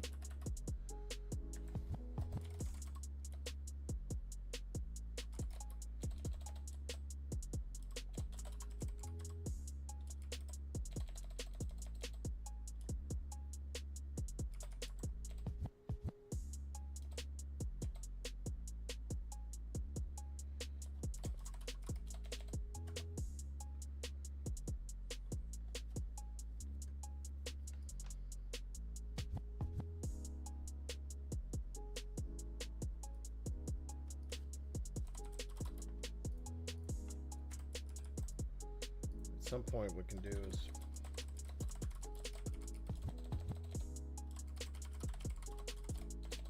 for now we'll start there. And before we get any farther, we need to do some design pattern magic.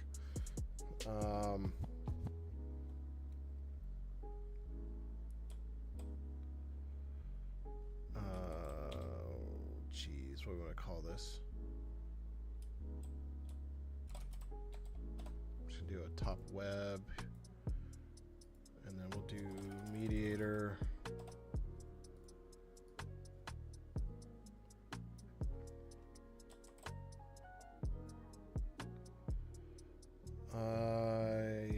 Service request. Actually, let's just do iService request for now. There's better naming for this, guys, but we're just gonna roll with it.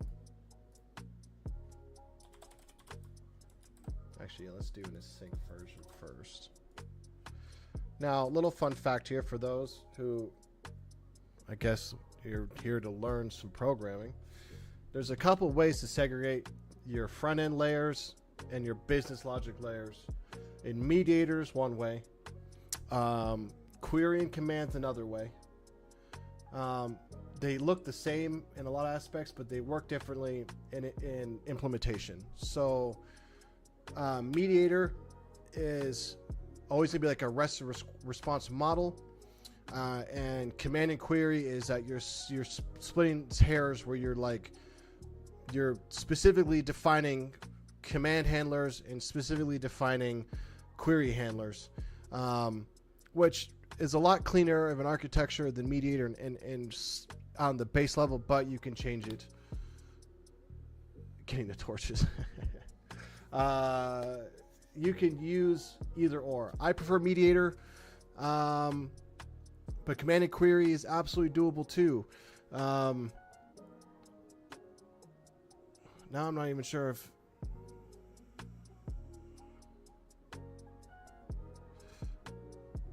Yeah, we're just going to roll with mediator. We're going to roll with mediator.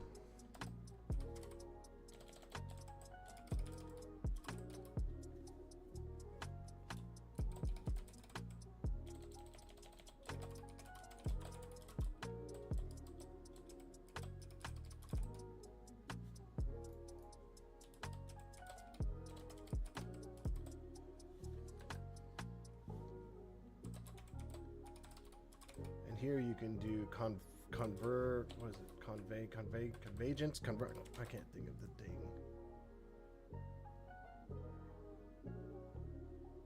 Convariance, or whatever the heck it is.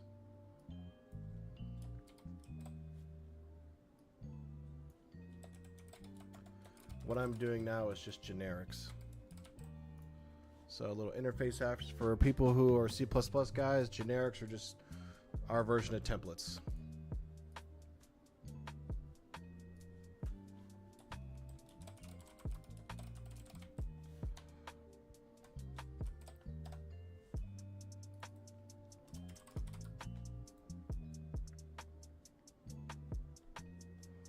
Shit, actually, hold on. I have an idea here. This needs to be...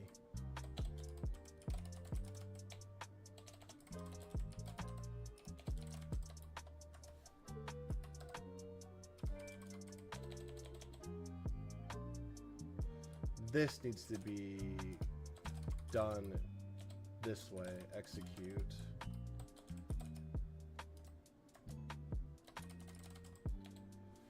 Right, this needs to be done this way, but this one needs to be done asynchronously. Demo, you dum dum. I was doing that backwards in my head.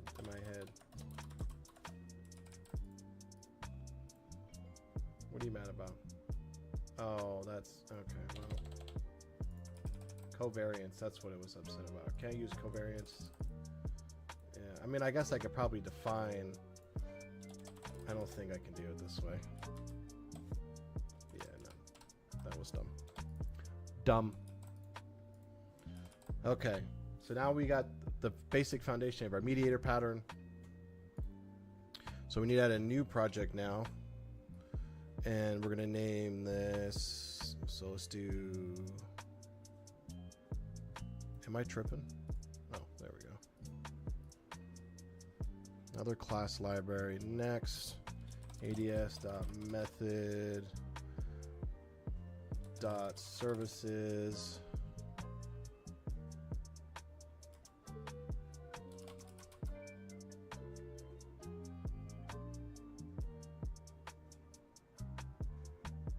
Kind of hate that term, but whatever, it's fine.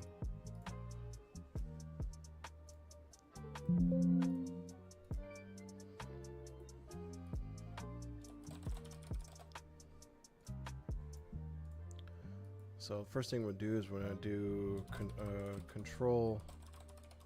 What am I doing? Account manager. Those will stay internal. What are we listening to, boys and ladies? Good lord. You know what? Rock some Age of Empires soundtrack music because it just showed up on my list.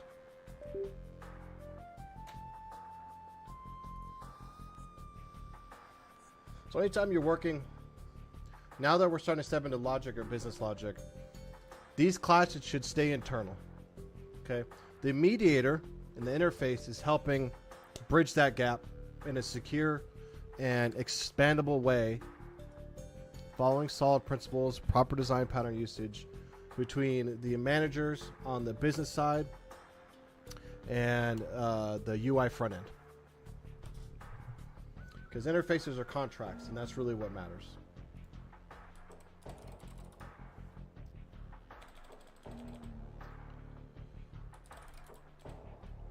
Why did I name these service requests?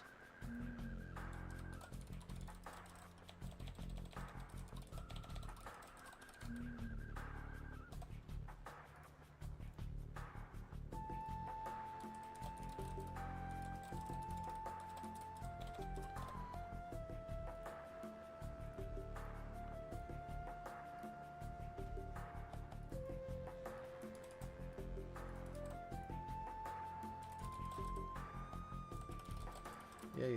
Just, you know what I want. Reference that stuff.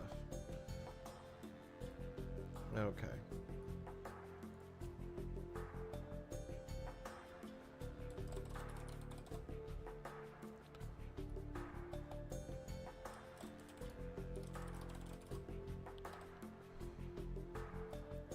Now, we could probably just pass this through.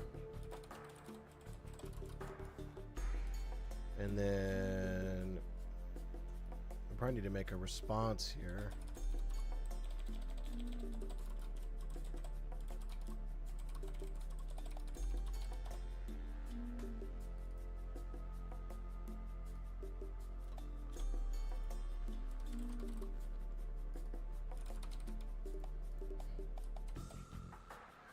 And then what we'll do is we'll pass the session.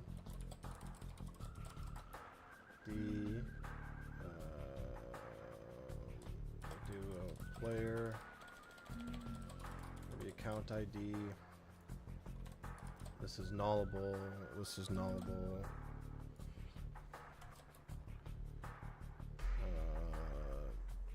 Maybe now.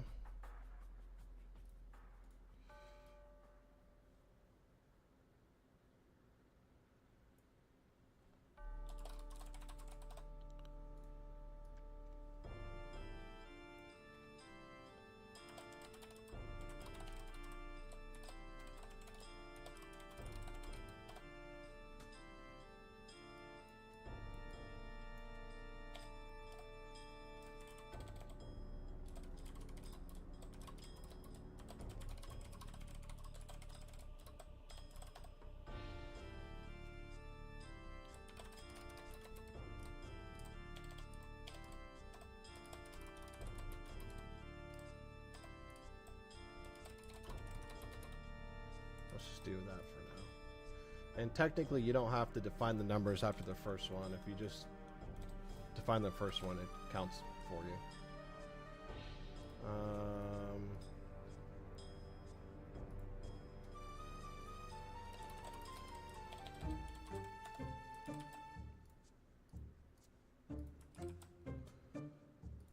Okay, and then we need to do authentication state.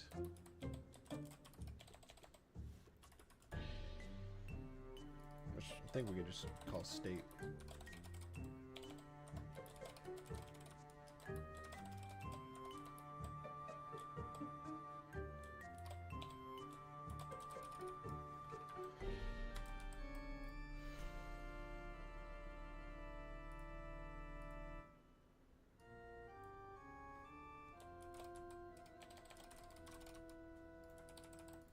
Now, I passed date times. This may seem silly, and there's a very good chance it won't help in my mind where I think it'll help, but I'm passing date times, the original requested date time and the responded date time, so that we can do some request validation timing to make sure there's not a lot of middleman stuff going on.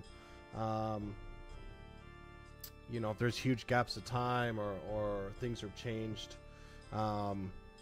Also helps us deal with maybe a session, an authentication session that was requested, and there's a huge delay for some reason between the initial request and the response. And if that delay is so big, I'd rather just fail it entirely.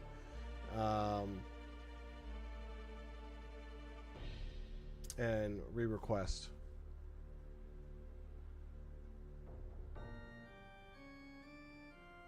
I think we can actually get rid of the requested here. Maybe we can name that's fine. Some of these things don't matter, and we'll play with it later. Okay. So now what we do is now we got to do some dependency injection work again. So we're going to bring up our bootstrapper. And we're going to start adding some stuff. So services.add.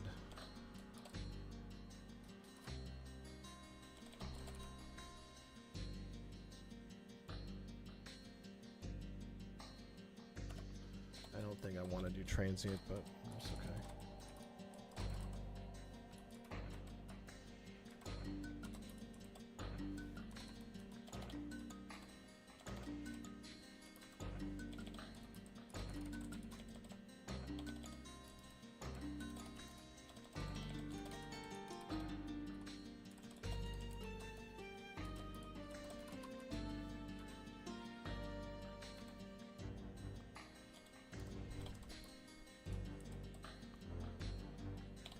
What am I doing?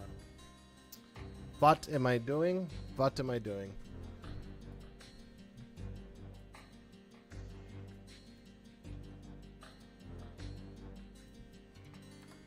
We need to do another bootstrapper or collection extension, service extension here to manage the internal classes.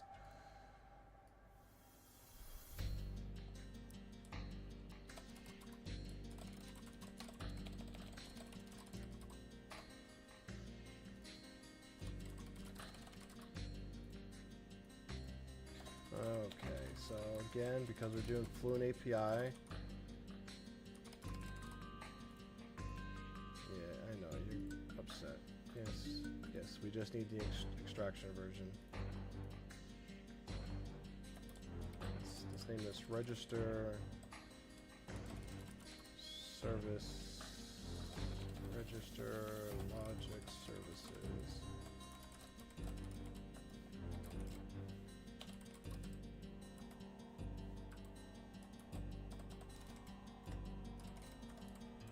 And then in here we'll do services dot add. I don't remember if I want to use transient or scoped.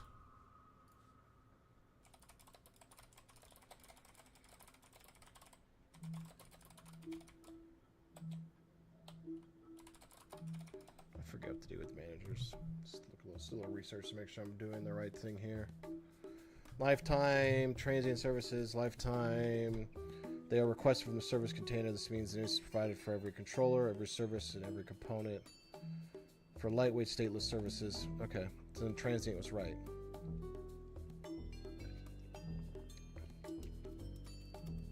Though I probably would do scope because it's in the lifetime of the web request, which I would prefer, I think. So service manager async request account authentication response, and then we need to do account. What is it?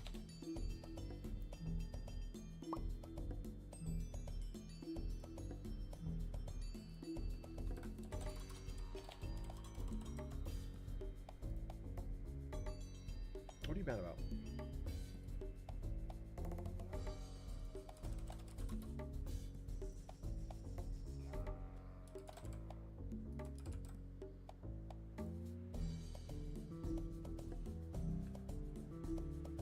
Whatever. That's fine. Okay, so now in the original Bootstrapper we started down under the API. We go in here and we do services and we do register logic services, and yes, I need you to reference. Why are you being like this?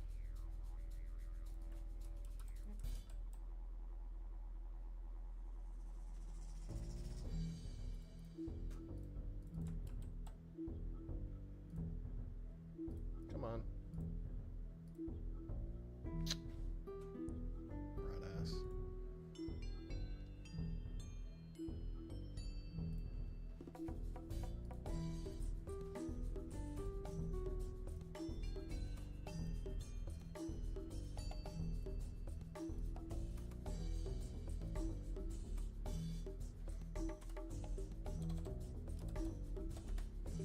Now it works. Sweet. Okay. Pain in the ass. So the reason we're doing this separate extension for the dependency injection is so that we can leave critical managers and business logic internal to that project only. This is not only for code quality and code ethics and so, but it's also for developer ease. It helps direct other developers working on the project, and technically security in some ways. It's adding that segregation layer between your front end and your business logic and forcing everything through the mediator, which is what we want, or your command and query or whatever pattern you decide to use.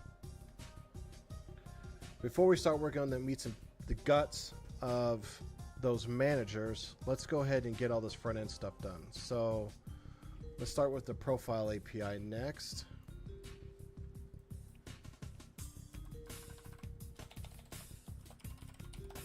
And actually, before we get crazy,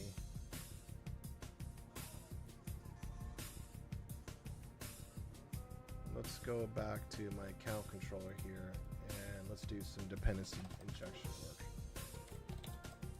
So public account controller. Yes. We want, always gotta get some iLogger, some logging action, account controller. And then we also want service manager async, and we want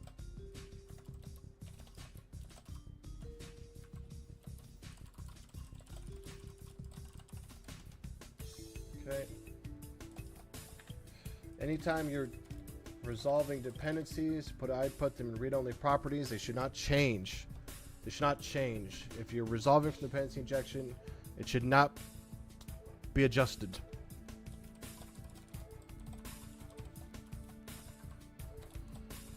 Always underscores too with privates.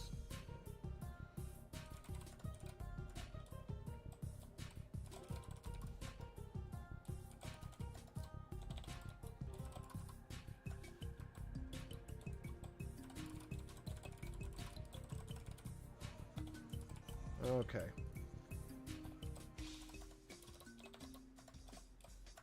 Thanks, IntelliSense, bro, helping me out.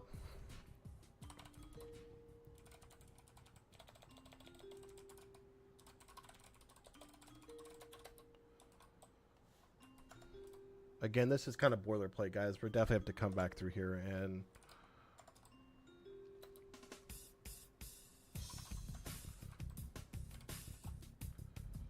we can await this.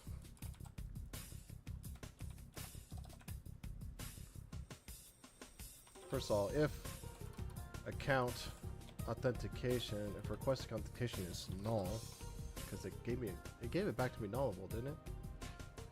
It's not null here. That's what. But why is it saying it's a nullable value? Whatever. If authentication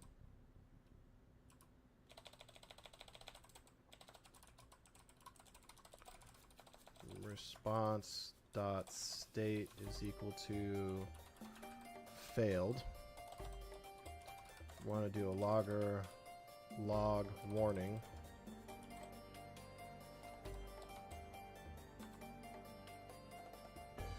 Can you guys hear the clicky clacky? Is it too much? I mean, Dookie, I'm glad you're enjoying it, but if it's too much, let me know.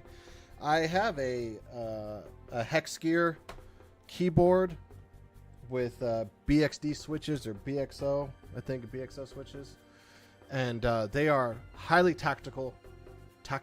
Sorry, they're not special force operators. They're highly tactile, but they're also incredibly clacky and clicky. And I'm glad everybody likes it. That makes me happy. Okay, so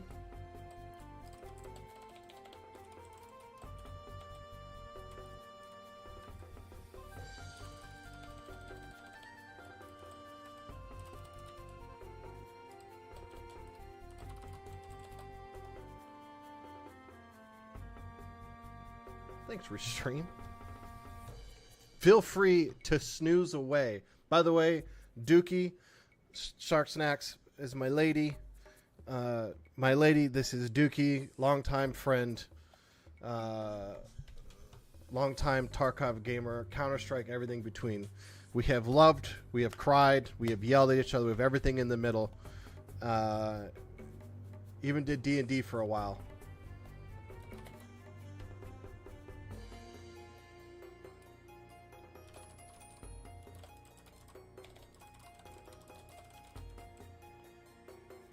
The D&D, I would do D&D again, honestly, if you wanted to set up a campaign.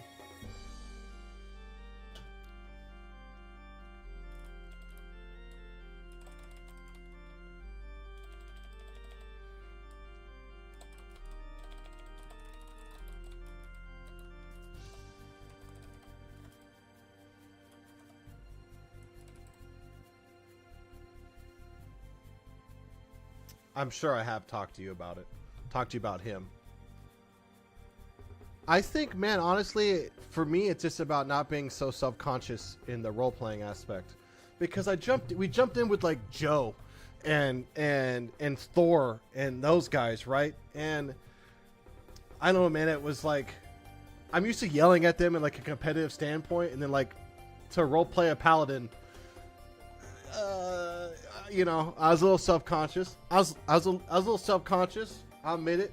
It, you know, almost snagged me there, but I think next time I would just roll with it, you know.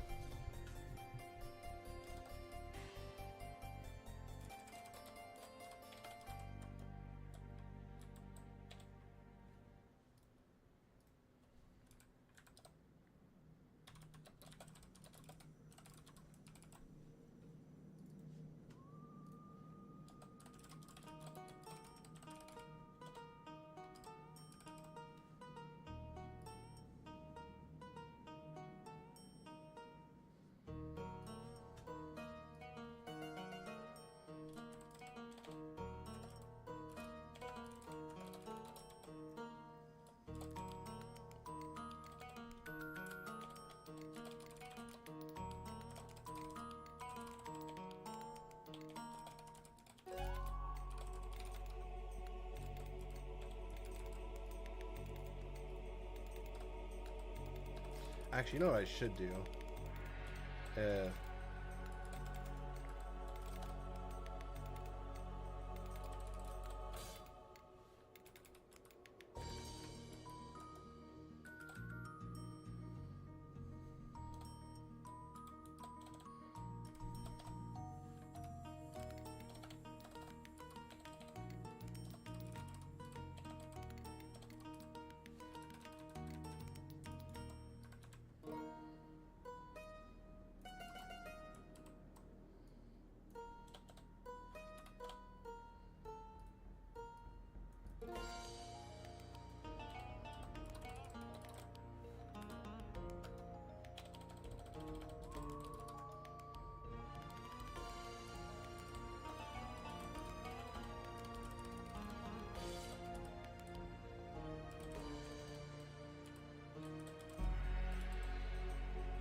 I think that's a really good idea. The 1v1s with sit together and get a feel of the characters. I love that. I think that's a great idea. I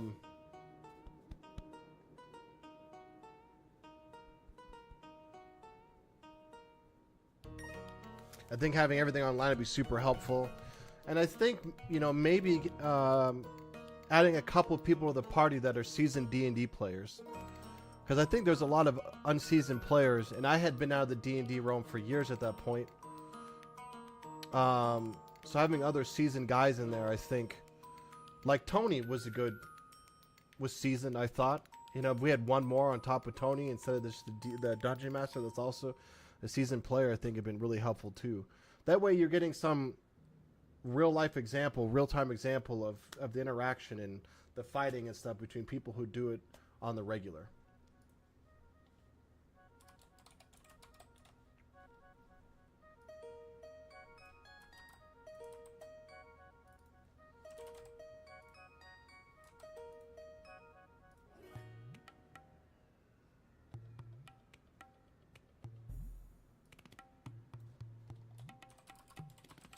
I don't know why I did this name of stuff. That was like...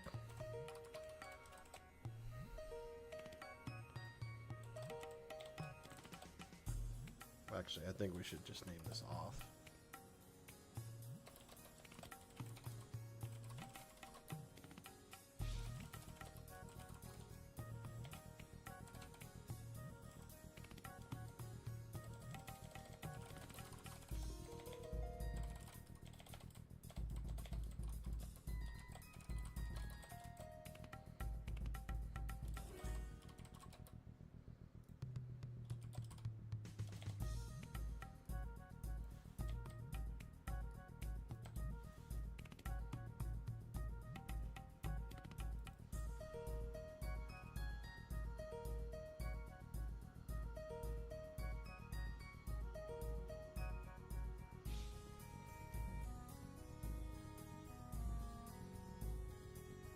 Hold on, I'm catching up here.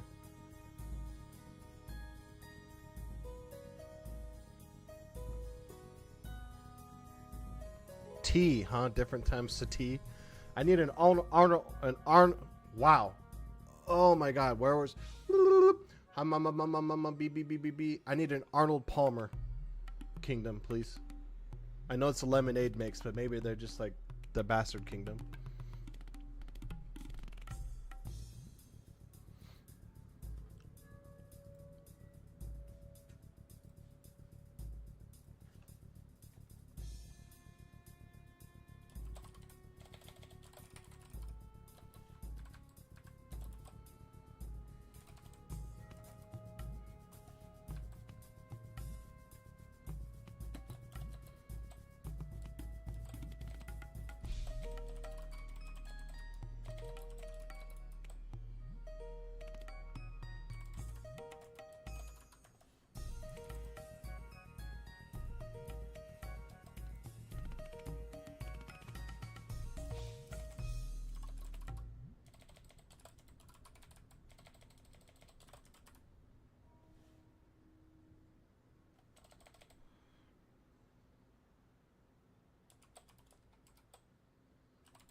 paladin from the kingdom of Arnold Palmer. I'm the Muad'Dib. Okay? Paul Atreides. My Arrakis. I want to be that guy. My Dune. My tea.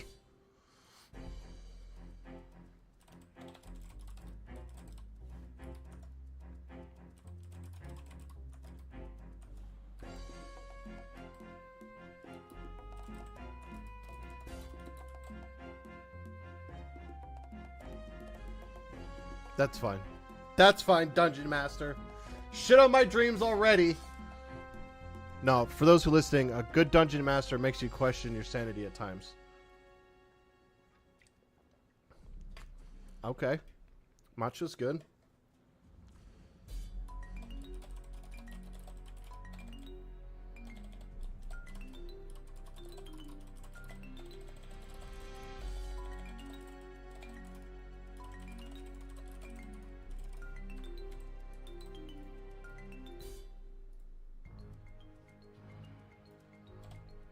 Okay, well, we'll deal with that on the manager side since being a brat.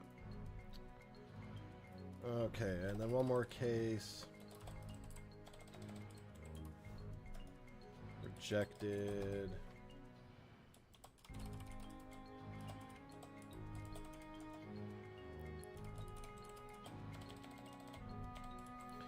Remember, guys, log, and more logging. All the logs. Being the matcha gray, lavender, Ruibos? Did I say that? The Dread Empire. Can I be a paladin from the Dread Empire? Well, it sounds something I can relate to.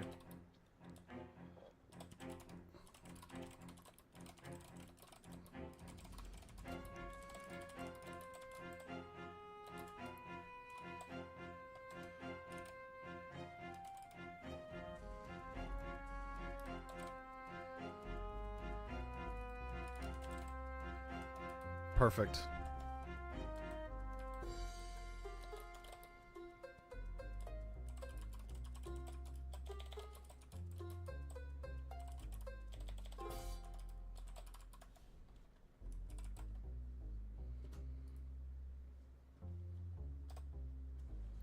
Why is this so tabbed out? There we go. Jesus.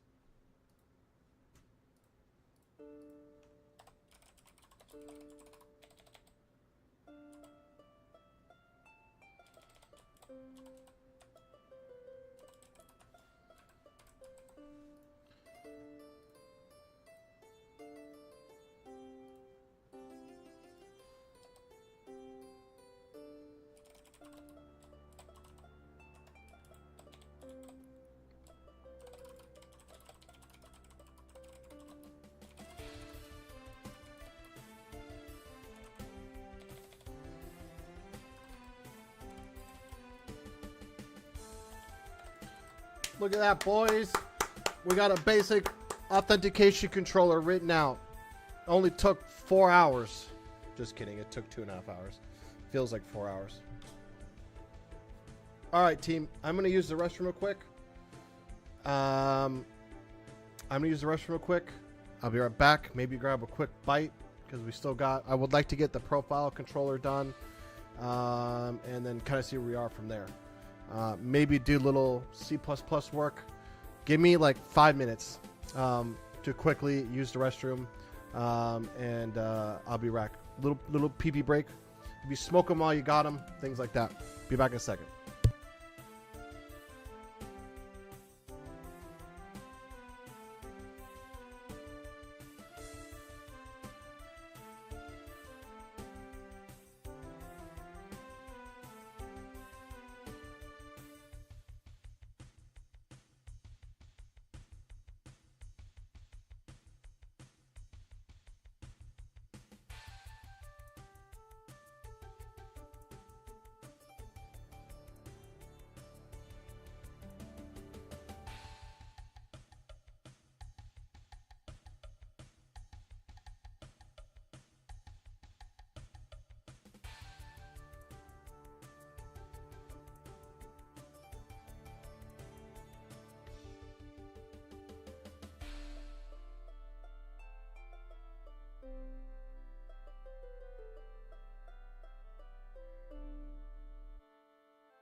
All right, I'm back. All right. Where are we at? What were we doing?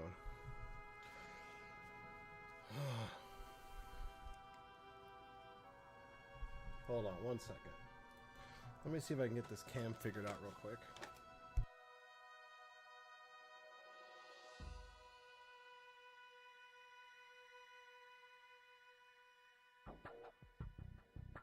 I hope you guys greatly enjoyed this Age of Empires music. So far, I don't think I've ever been DMCA'd for it, but we're gonna find out.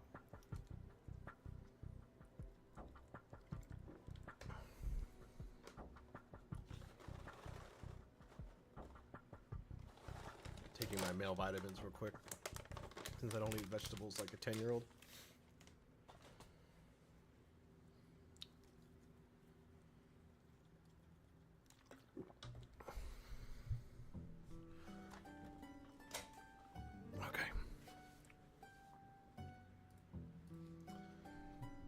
Okay. Alrighty. So we got the basic authentication controller done. This should be more than enough for early access vertical slice. I'm happy with it for now. Well, you know what we need to do.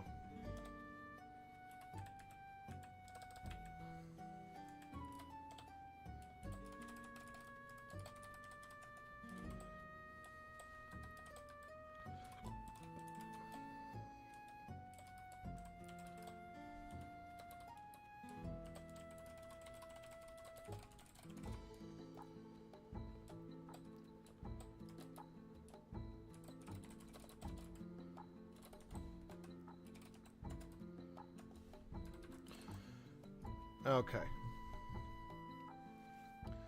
I'm happy with that. That's a good starting place.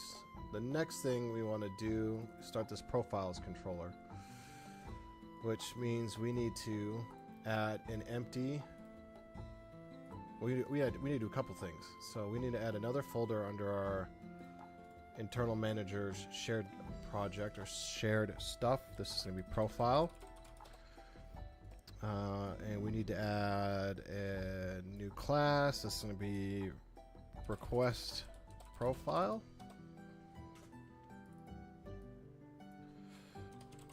Public record. Get rid of these brackets. Let's do an account ID. And let's do thumbprint. I think probably account ID is fine because we're going to authenticate it with the token that we get through authentication. Request profile. Actually, maybe do bool is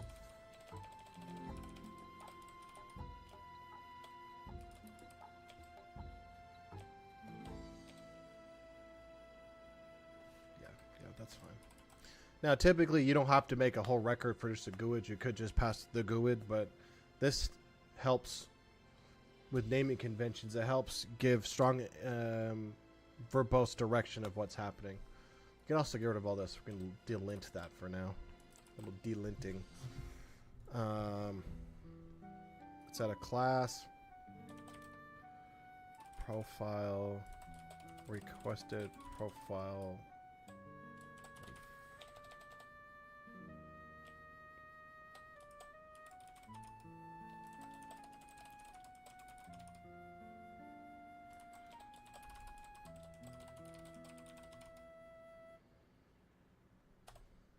That's fine.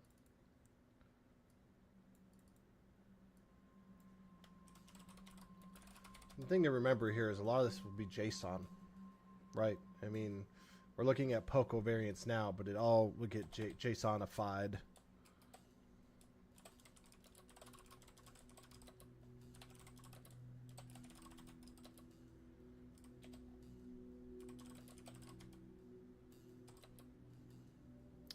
Now, the rank is an integer value because I'm not going to pass back the full name of the rank.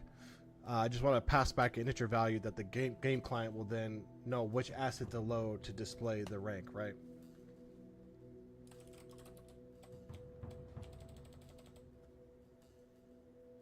Yeah, I mean, JSON's really, you want to turn on my desk light here.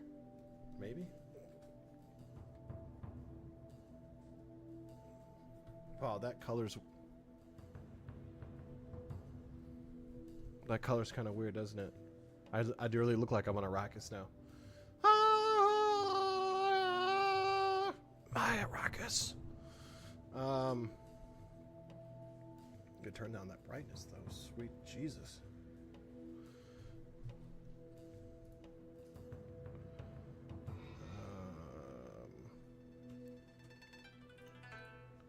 Actually, let's name this account profile stub.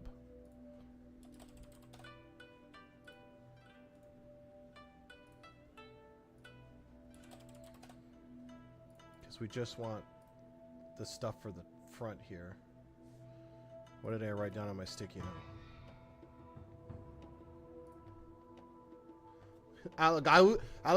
Muad'Dib.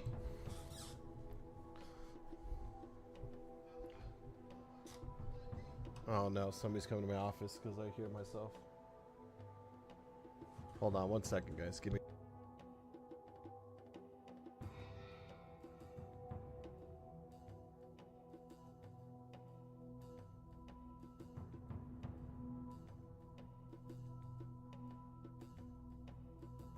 I asked her to pick what we should get for dinner, and she does everything but pick what we should get from dinner. Comes and asks me what cuisine type I want. The cuisine type I want is you to decide what you're hungry for.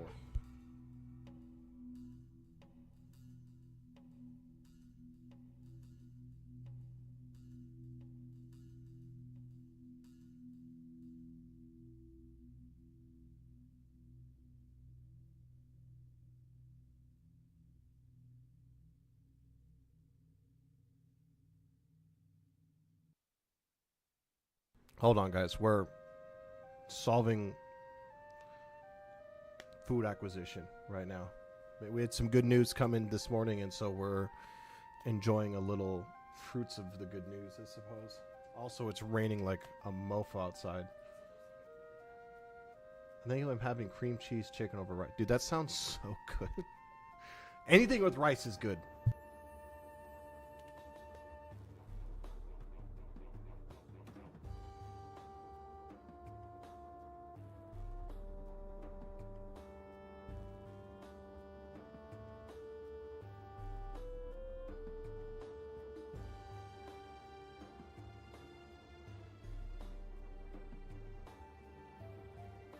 Once you had your first meal, I can, one of my many monitors.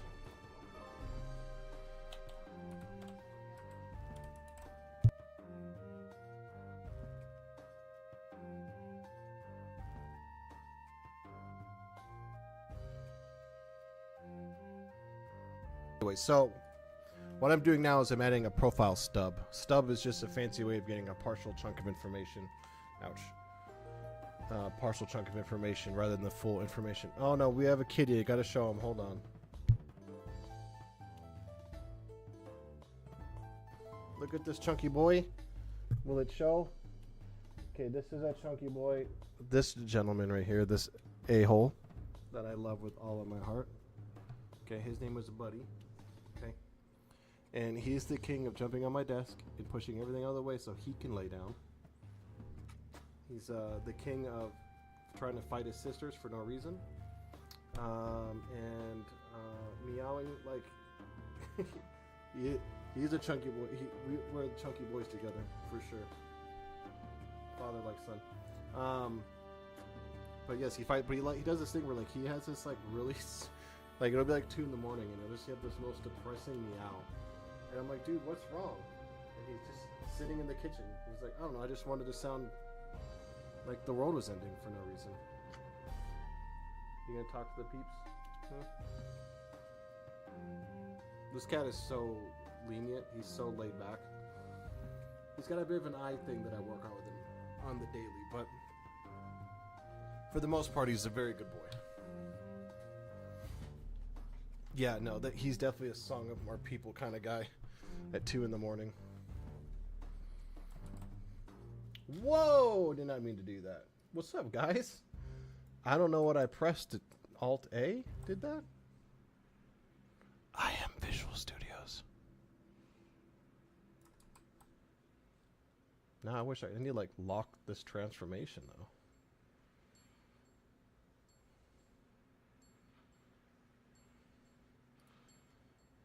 How do we lock this? Whatever.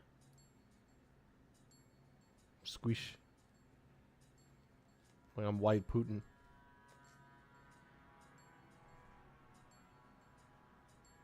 I make myself look skinny.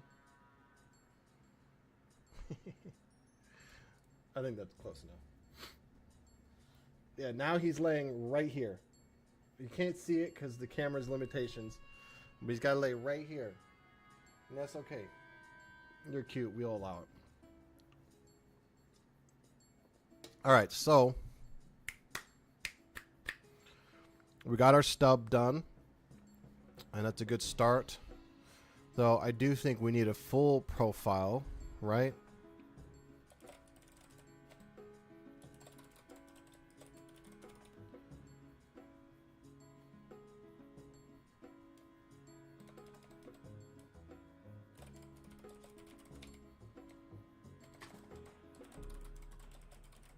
Dude, why you gotta lay right where my mouse needs to be? You have a billion places on the desk to eat or to lay, and you choose right there? Well, let me just reorganize my life for your fat butt. Okay. Okay. So, request account profile, that's a full one. And then we'll do,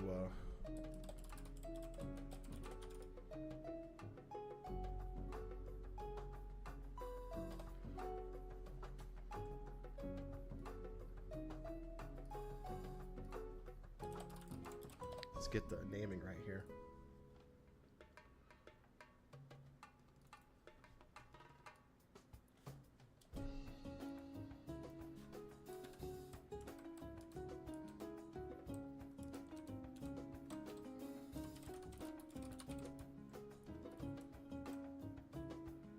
Hibiscus?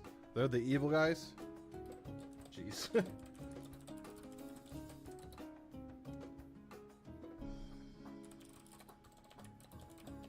If I get weird character press or something, all of a sudden my screen, like, full screen, it gets weird. It's my cat. Just FYI. It's not anything I'm doing. Account ID, username, int rank, int win, int, no, because we're not doing competitive here, just the rank.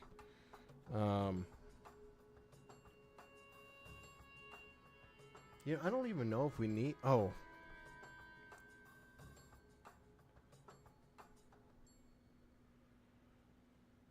Oh.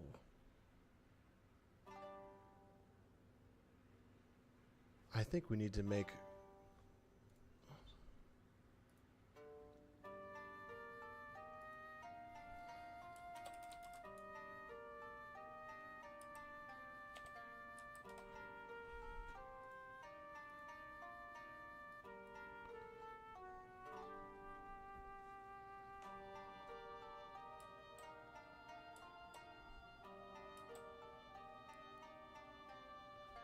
Hold on. Actually, what I think we'll do is we'll just go like this. We'll do...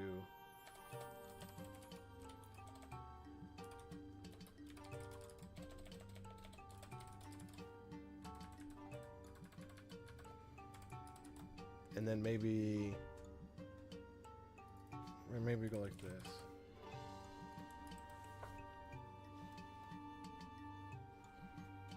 Maybe we can pass the ID down and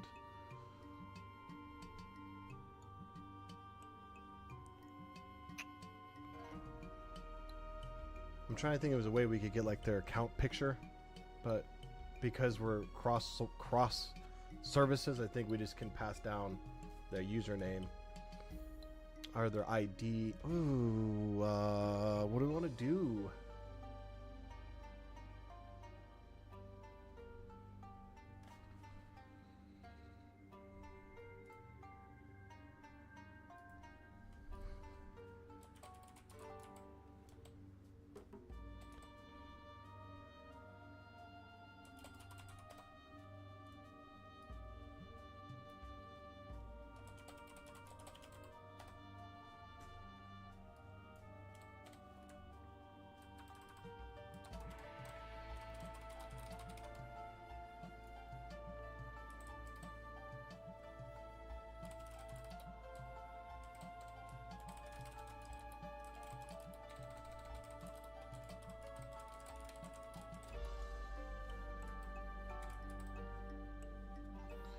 Probably something like that.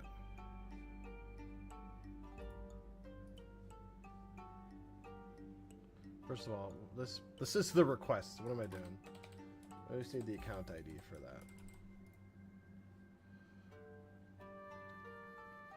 But Ranger, these are the same records. They have the same properties. Again, they help us programmatically define direction without having to do a bunch of code or additional properties. The name of the object itself is literally the conditional, the logic.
Hold on, maybe we should do read-only list here.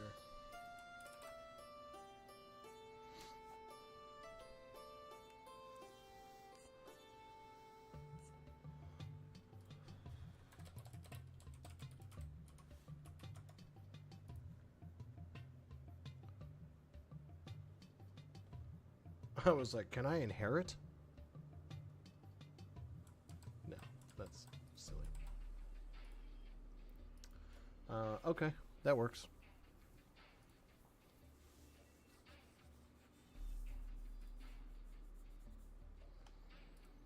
And then as for them being online, I guess we just have to... Man, that makes me really think that I need to... that a REST API is good for some general information transfer back and forth, but we may need to do like a real WebSocket for a true like event-driven system so that the service can update the client in real time without there being a lot of requests. I wonder how I go about that. I mean, SignalR would be great, but I need something that's like C++, like an easy C++ library that I can put in Unreal. I don't want to write anything from the ground up. That'd make me hate life.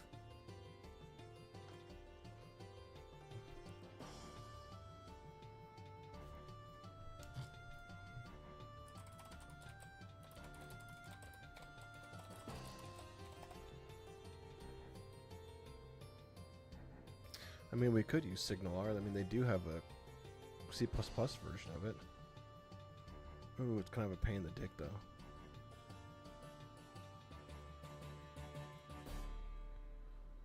I'll have to do some research on that. But we're going to need something. We're going to need some sort of like online event hooking, some sort of event hooking for online profiles and things like that. Like a web request.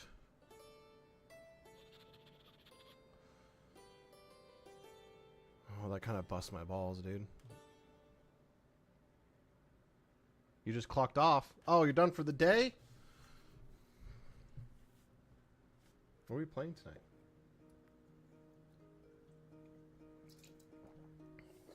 What are we playing tonight?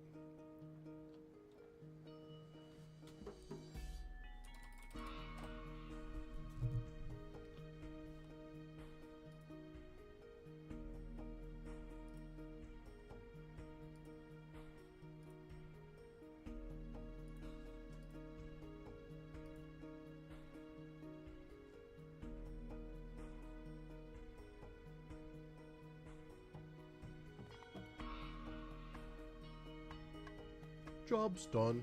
More work. Man, I haven't played that game in a hot minute. Alright, let me get this profiles controller done. And then I could probably actually just play a game.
No problem, man. I appreciate you hanging out and lurking. I'm going to be closing the stream down here a short little bit anyways to go figure out what the hell we're doing for dinner. Because I'm still waiting for that.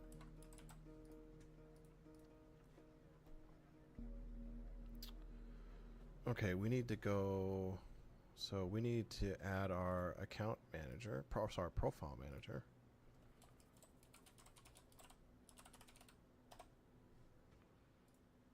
Okay, and then service manager sync.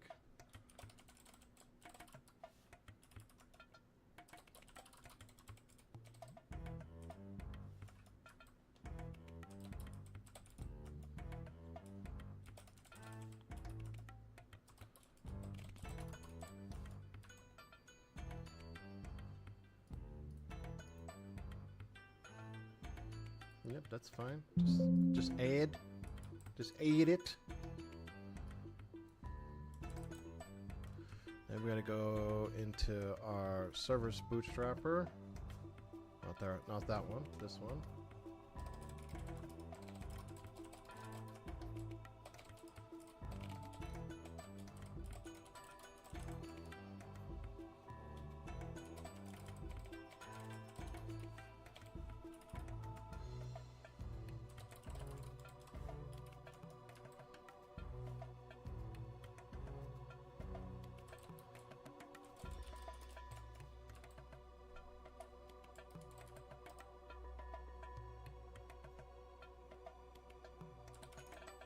What are you doing, Visual Studios?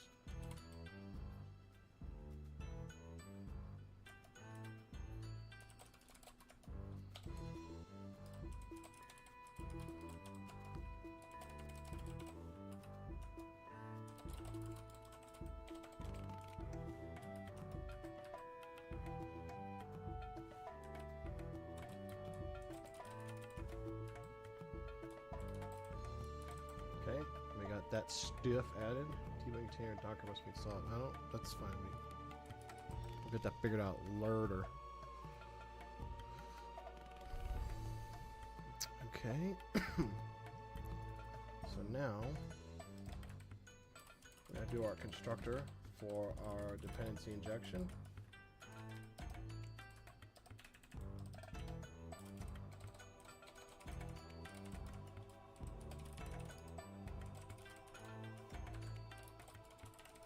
Get our logger in there, get our iService manager sync, and this needs to be profile, request account profile.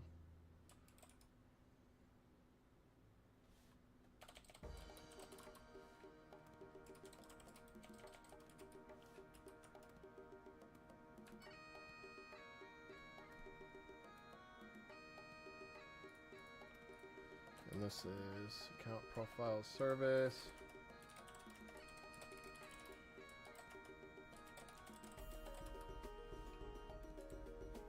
You know what I'm thinking?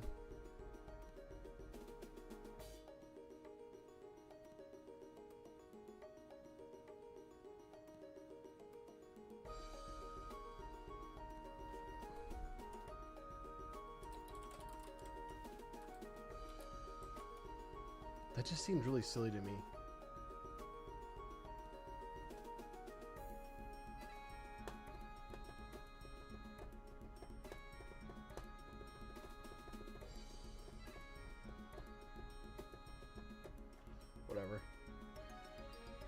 Whatever.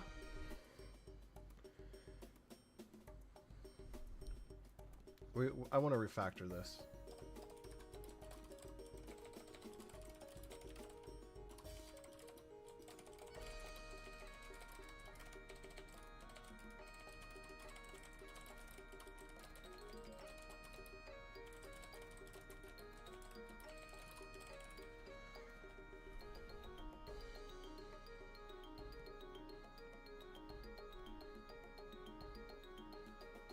I almost kind of want to do like a service manager lookup.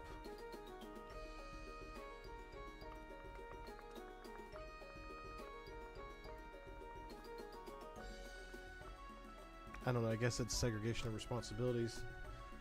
Whatever.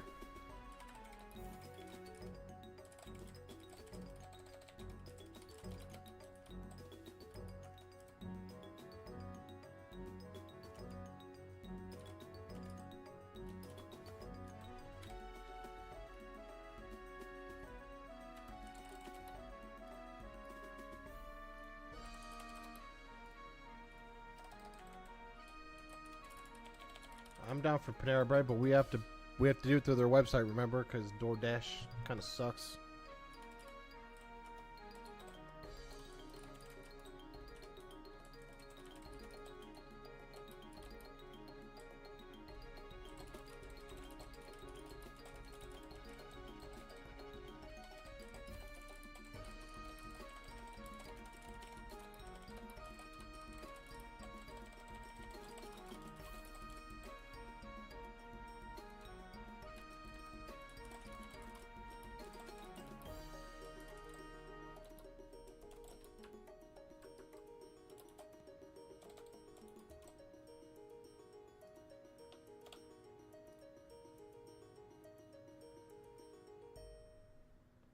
It's up to you. Maybe whatever you want to do.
Oh my god, my Age of Empires music is gone. What will we do?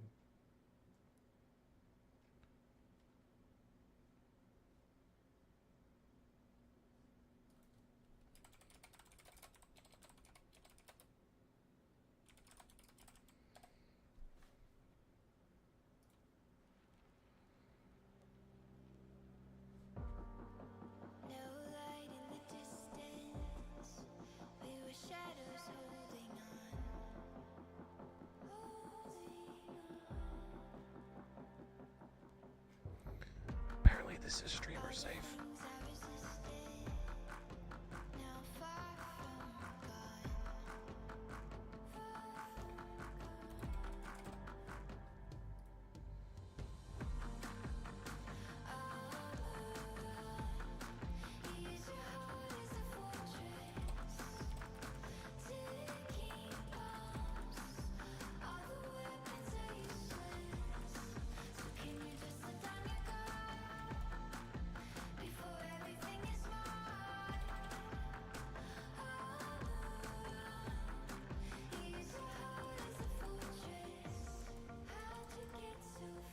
I don't know if I need to decorate that twice. I might not need to decorate that twice.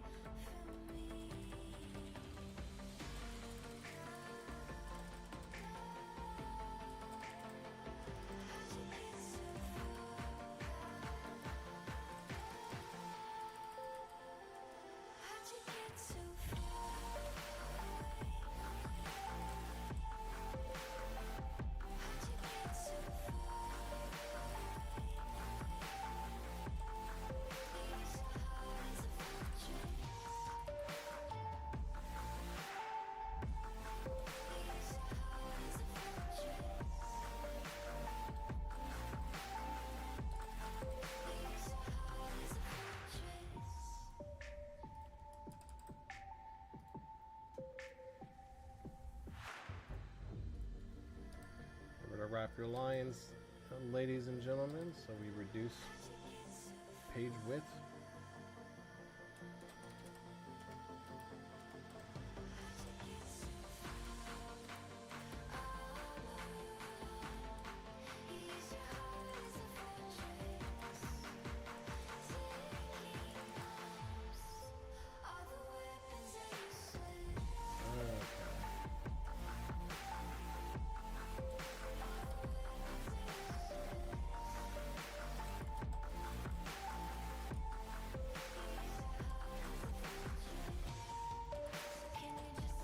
I may not even have to do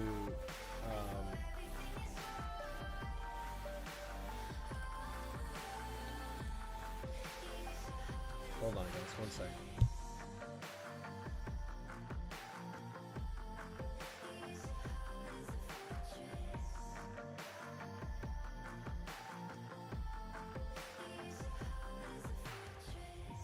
Yeah, let me take a look. Hold on. Hold on guys, give me a second, let me take a look. You said Phil's?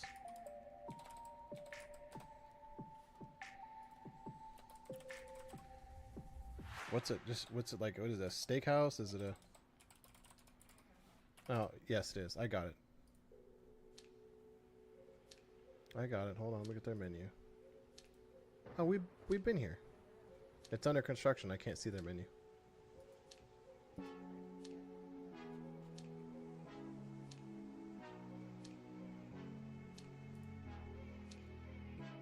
Order online. Oh, here we go.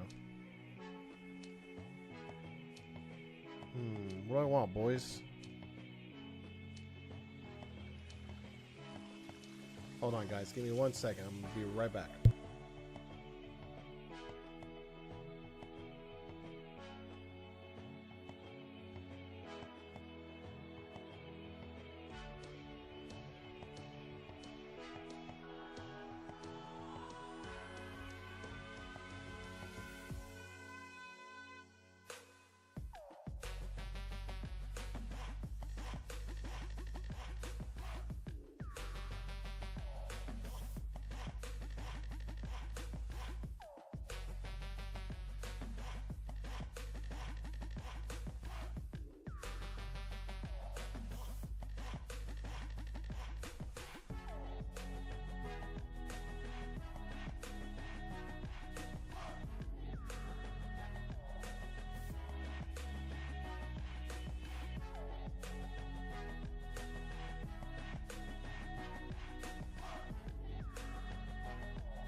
We're aggressively discovering food options.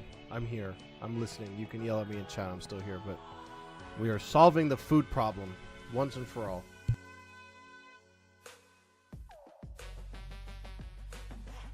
We got mac and cheese, St. Louis ribs, potato salad, Texas brisket, bacon green beans, banana pudding. I'll pass on that one, but I'm sure it's good. There's other options too. Mackenzie's barbecue. Let's try this El Bosque. This All Montgomery Steakhouse is pretty good. I tried it. Cheesecake. They have. I'm gonna open that up. Huh? I know. That's fine. Like nobody orders from DoorDash, please. I know. I want chat to know what type of heathen I am when I order from DoorDash. Here, 3 meat. I'll give you 3 meat plate. This is a family-friendly channel. What's up, brothers? What do you want? Cheese sticks. We're looking at Texas barbecue. That's about as comfort food as it gets. Let's go to Louisiana and get some barbecue from there.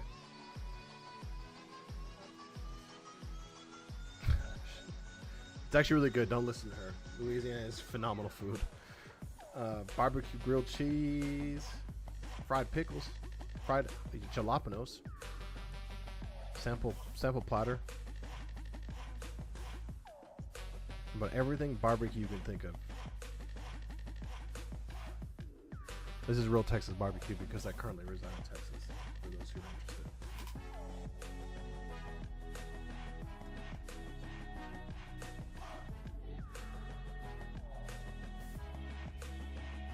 Okay, then we also have El Bosque.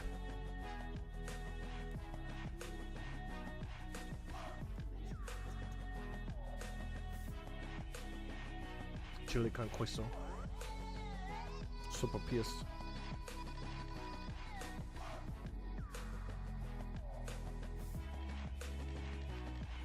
What are you guys hungry for, chat? My 4 viewers, which one being you, another one being Lurking Duke.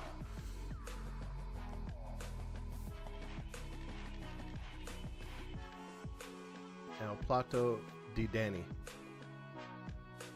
2 shrimp diablos, barbecue baby back ribs, smoked sausage, and a combo of chicken and beef fajita served with rice. My El plato di Danny.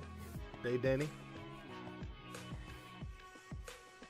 I'm not good at Spanish, guys, and I don't claim to be either. You would think, coming from a very Italian family line, that like I'd have some of that Romance language ability, but I don't. So happens to live in Colorado your whole life. You just have like the most bland accent. His Italian comes out when he's drunk. And even then, it's crappy. Okay,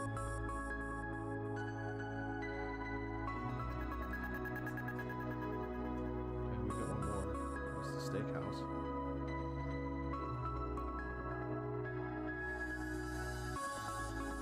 You want a chicken fried chicken? And then just fried chicken?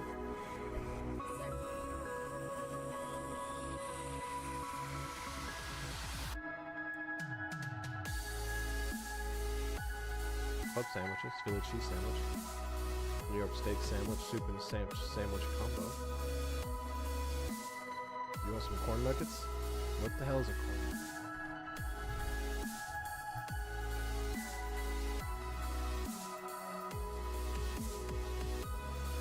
Okay, another one we have is Marina's Pizza. That's a cheesecake. That looks good though. They got some good looking stuff in here. Holy moly. I did pizza recently. You didn't. So that's not an excuse. They got pasta. Hey, cannoli. You want some braciole?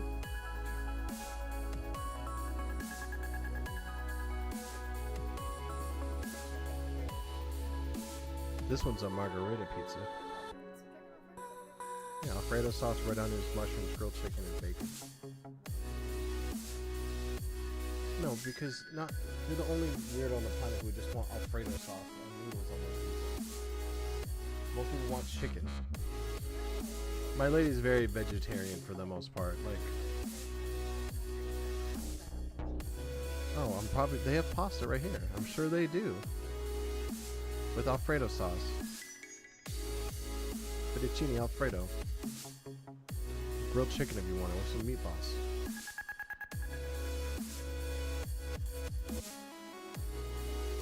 I always do. So what you want?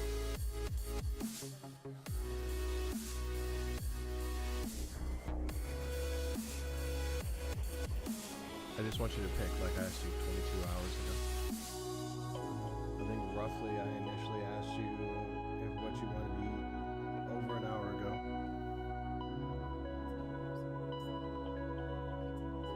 What about you? Which one was Seven Leguas Mexican restaurant? Yeah, I think it is the same thing. I'm trying to see if they have anything that sounds good to me. Because I really want. What was Fajita Jack's? Muy bueno. Muy bueno.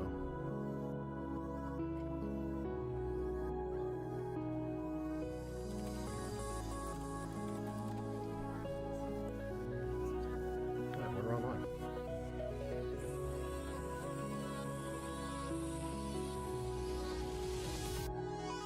I swear I saw one.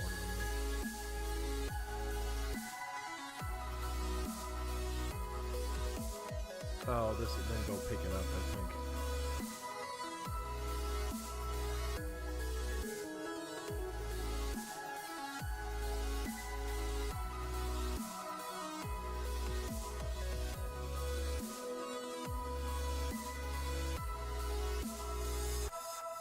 It's only an hour from now. That is the wrong state. You're right. Even my browser wants me back in Colorado. Address does not exist. Yes, it does. Because you do Highway 105. Nobody can see it. Relax. That worked. We've used Highway instead of TX. Which one were you trying to look at?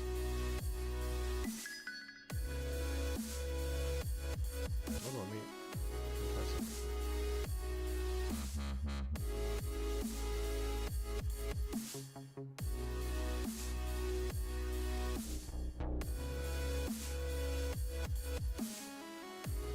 I see.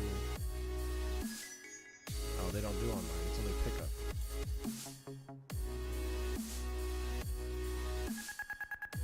We can get Fajita Jacks though, if you want to do their stuff.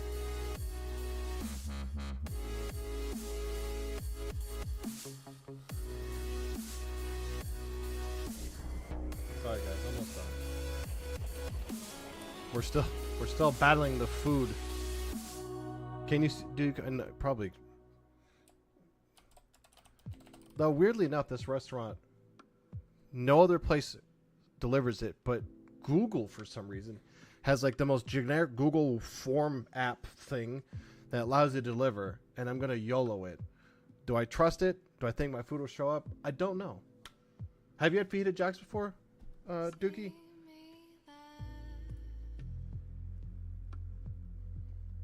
What do you want? How mean I am to... Don't listen to this one. There's not a mean bone in my body. If anybody's abused in this house, I'm abused. What? Beat me with spatulas and shit. Help! Help! Yeah, sure. What is it that I usually get? You get the laughing. What the hell is it? The laughing Pedro, I think, or something. Yeah, I think you're right. Yeah. Because it gets like a little bit of everything. That's what I love about it. It's like a little mix of... Of course, now I don't see it at all.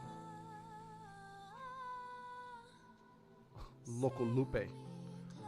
Little Gringo. That should be under a combo, shouldn't it?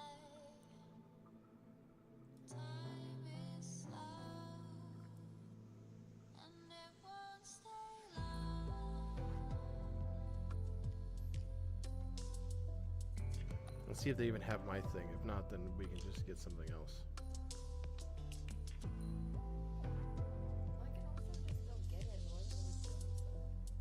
That's one of the reasons why we were ordering, is to avoid having to get in the car and go get it. El Presidente nachos. Looks like they don't.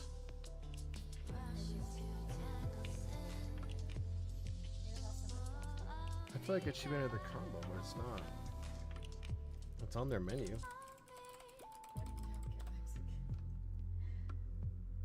When in doubt, no, you're very much correct, dude. It's definitely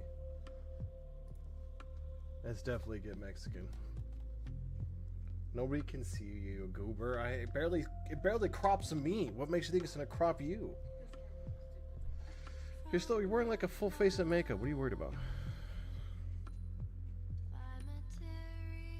I mean, if you really want to drive over there, but I don't know if it's worth it.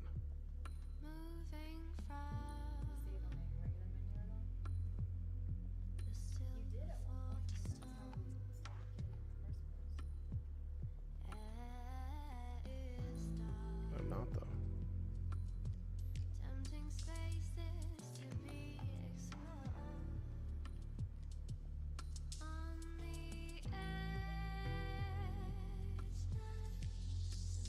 He says that, Dickie, but literally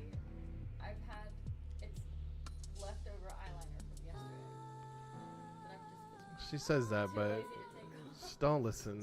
It looks just fine.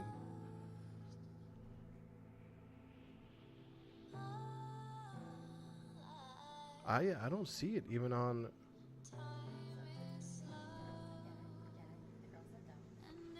You and your tic tac. Your tic tac. Yeah, I'm not seeing it either now. Well, never eat it for you to Jax again.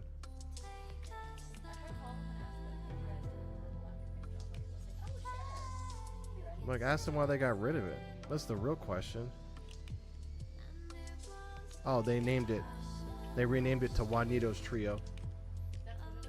Yeah. Crispy ground beef taco, cheese enchilada, pork tamale, rice and beans. Juanito's Trio. And it looks like they don't.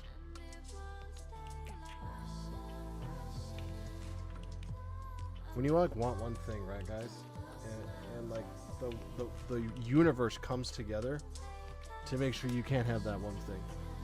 Like, all I want is a crispy taco and a pork tamale and a chicken enchilada with some rice and beans. And you order if it's like, go fuck yourself and your tamale. Okay, well, let me look at what was it? El Bosque.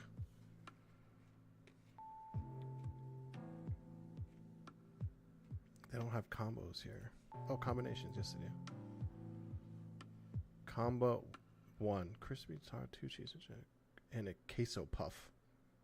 What the hell is a queso puff?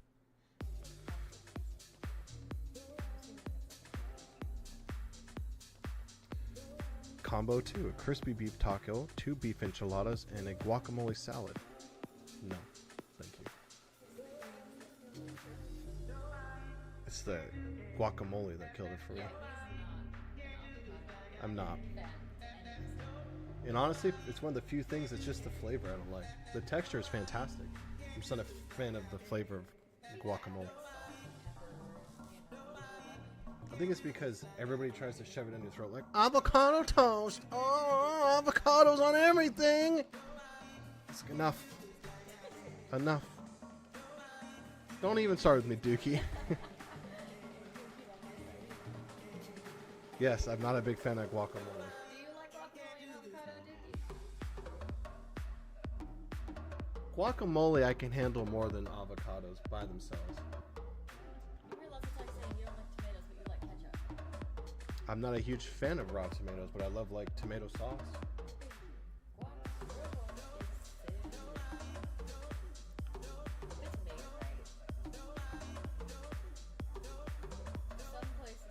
Okay, I want you to get on and get what you want on DoorDash. Add whatever you want from whatever restaurant, and then I will pick something. Thank you. Huh? Then what? Then figure something out.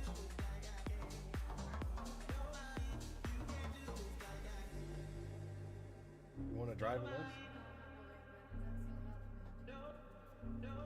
But El Bosque and Seven Leg Wiz Mexican restaurant both on the dash. So just pick something. Go on there and actually look through the website. No, if you add, we have the same account. If you add it in here to show up mine, and I can just add on top of it and complete the order. I would hope so. Well, you're Californian. That already makes the argument null and void. I'm just kidding, Tiki. I'm just kidding, bro. Let me see if I can log in on that. What's that? Oh. You want to log in under mine? Or do you want to just bring it here once you pick your sit down, get what you want, and then I'll add to it? Jesus Christ. You would think we're trying to schedule a rocket launch to land on Mars.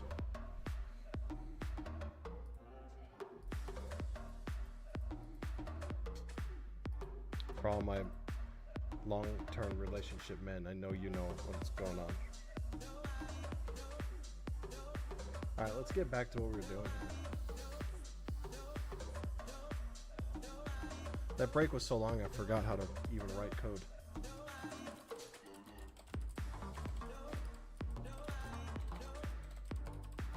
Whatever the song is, it kind of bangs.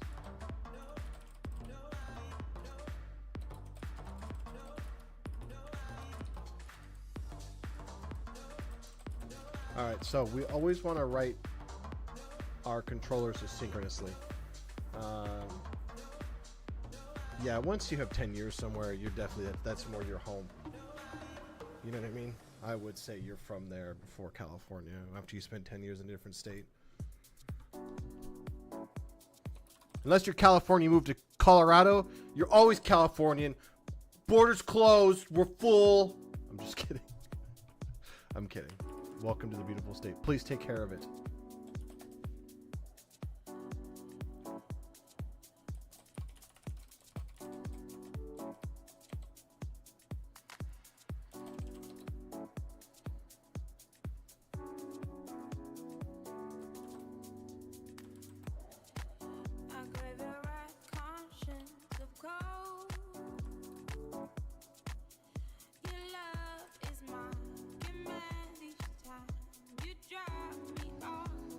Yeah, no, I met a lot of people who moved for good reason. I don't want to talk politics too much, but we did get I lived in more the college cities, areas, and you're like, they leave one place, move one place, vote for all the stuff they left from initially, and it's like, why you do this? Stop.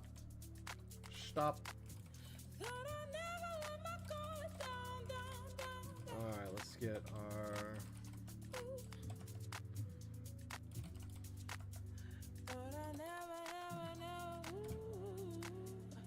Make sure we await this.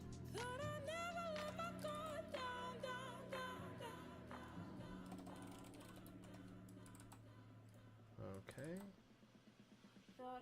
So that should be good enough for that.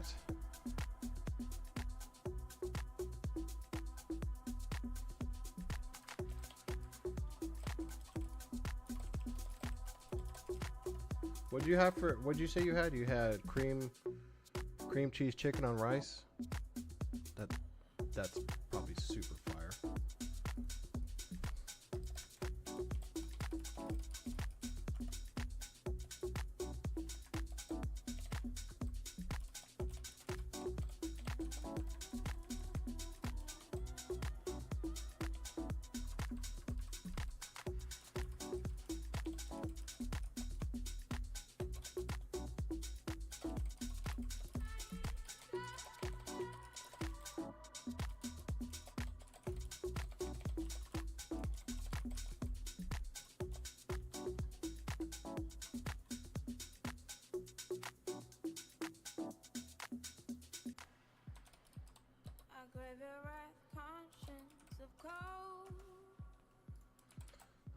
Little fun fact, when you're using Microsoft Logger or really any sort of logging framework, it's rather than doing the string, I can't remember the dang word.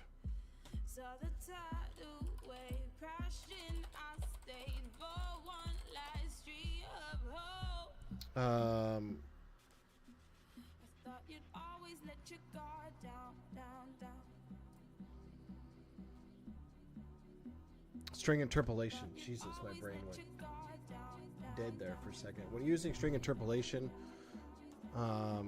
like these log informations, I should adjust. It's better to not do interpolation. Keep this name here. I hear you. 1 second. And then do this, because what this does is it actually builds more structured logs with that. It just makes it easier. It's better for data. Do you know what you want to? Okay. We're deciding. It is a cow, by the way. Very Texas. Ceviche, and not the DJ.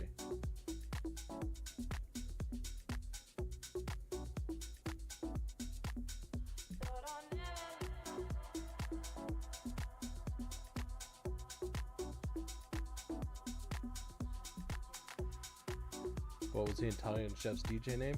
I have no idea. I'm not gonna say that on stream. Just kidding. That's funny. My favorite dad joke is, what do you call cows on the side of a steep hill? Lean beef.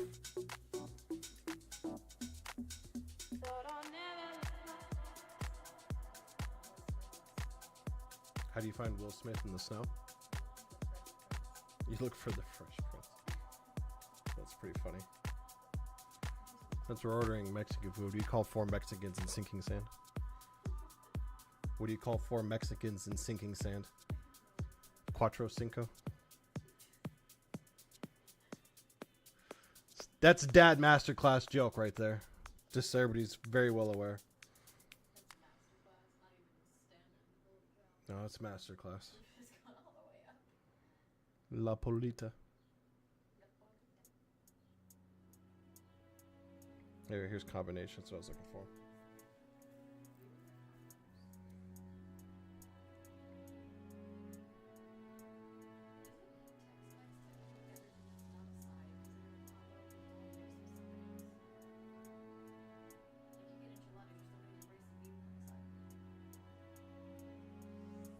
Oh, I don't know. That's a good question. I'm not sure.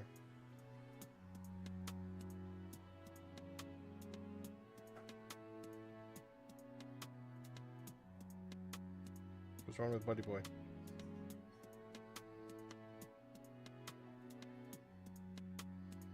It seems like it, yeah.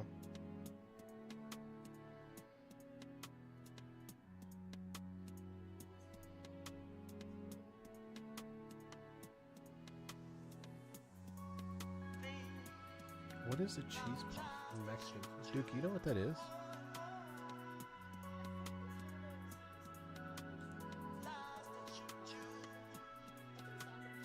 Yeah, that's what it sounds like.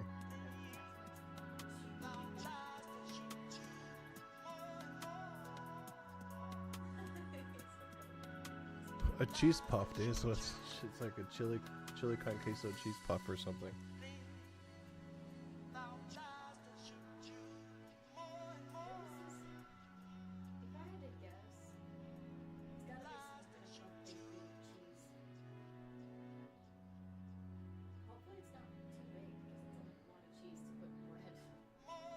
You would think. You know what I can't find out here? I'm talking quiet. Am I? Why am I talking quiet? I shouldn't be. That's. Oh yeah, you can be here. She might be talking quiet. The thing that I never see here, actually in Texas, I saw in Colorado all the time, was chorizo con huevos. I can never find it here. We've looked at what, 6 Mexican restaurants. She said she's saying she called 7 different places. Mama's gonna. I'm gonna have to call you back in a second.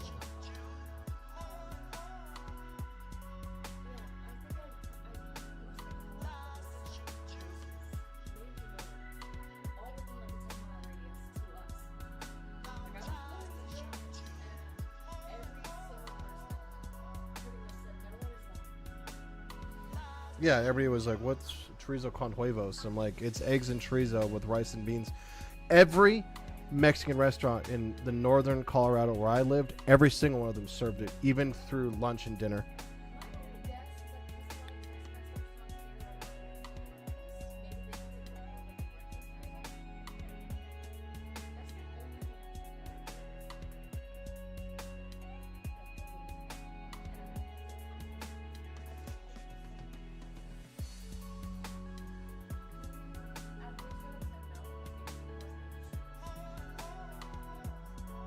Which is crazy to me.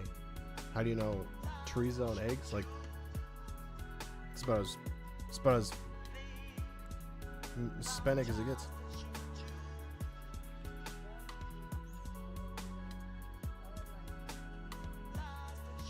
Literally, and it's like all out right now. But of course, nobody has it. So.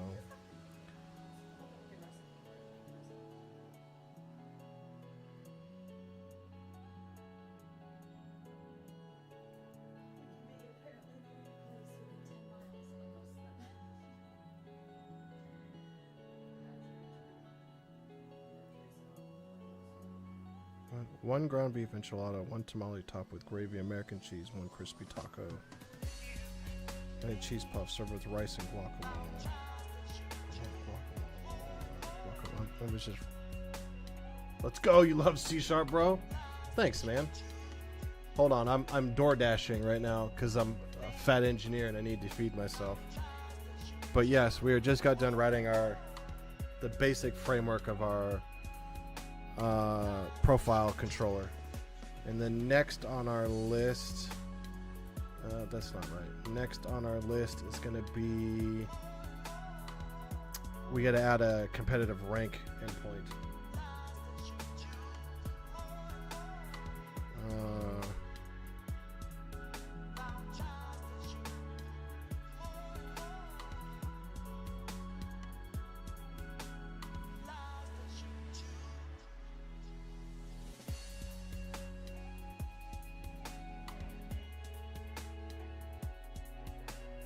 I don't know. They won't let me like manually control that I don't want certain things on stuff.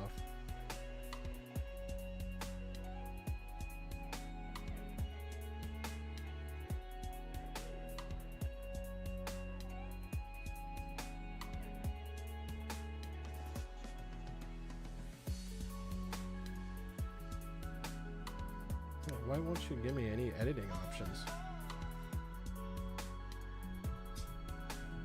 Couple decided to upgrade to a project made .NET Core 23. Oh, dude.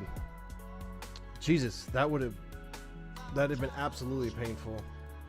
I would have used ReSharper to just like shortcut my way through life and then fix all the mistakes after that. Not that that ever always works, I mean.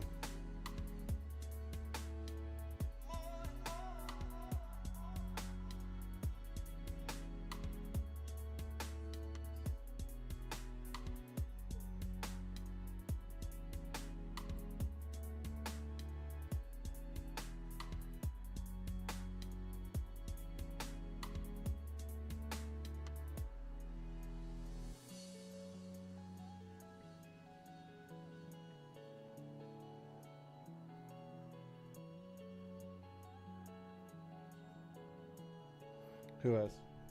Oh, she was in there earlier. I think she likes it. ReSharper can be. JetBrain tools in general can typically be fucking memory consumptuous. Sorry guys, I need 1 more minute. I'm almost done. Sorry. We're picking something and now I'm trying to find what the fuck I want.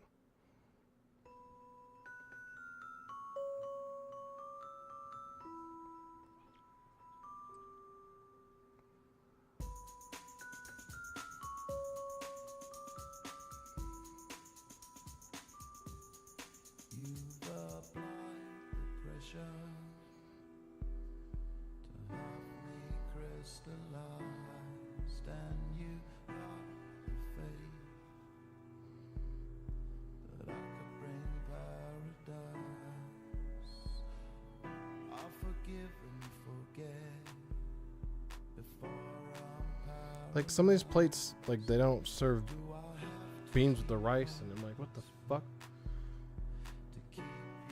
I assume. Well, I may have did a hard cast there, and got the type wrong.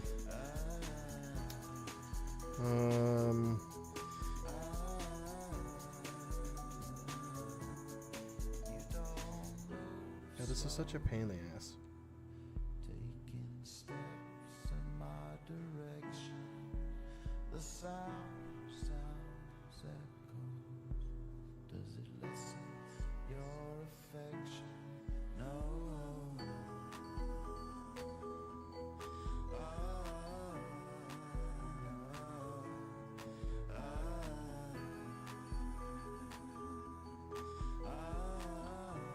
Nah, dude, it's all good, bro. I figured you weren't on Twitter yet, so.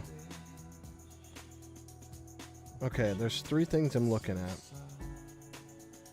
But I want to swap one thing up for like refried beans, but it won't let me, which is driving me fucking crazy.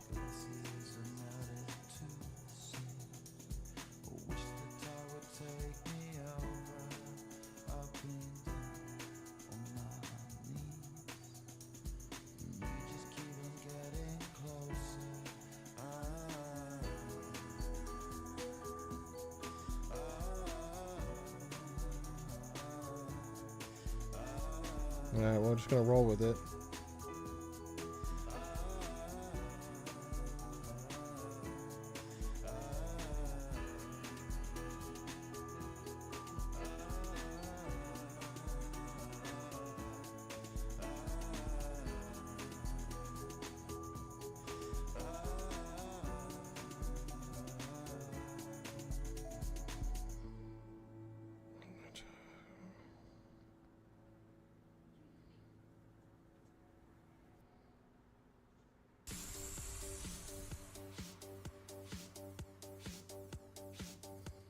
Of course, like, the fucking descriptions get cut off. Whoever wrote the DoorDash app, bro. Seriously.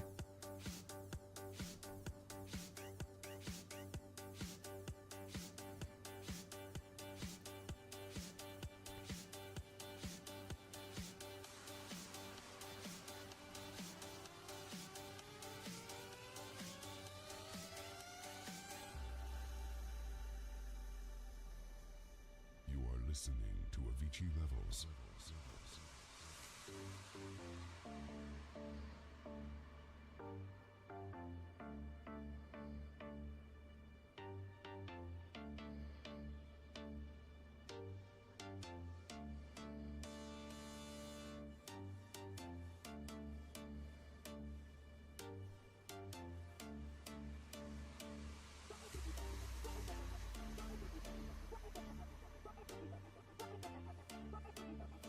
I can't edit anything. So, I can't change the things I want. I have no options from this point. I'm trying to just put things in the guacamole in the salad plate. I don't want fucking lettuce on the one topic. I don't want to edit anything.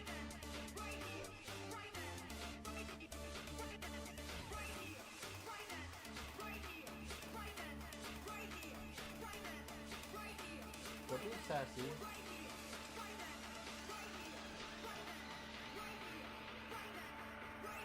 Yeah, that's fine. Go ahead and put yours through and then I'll take a look. Sorry, guys. Battling shitty app design.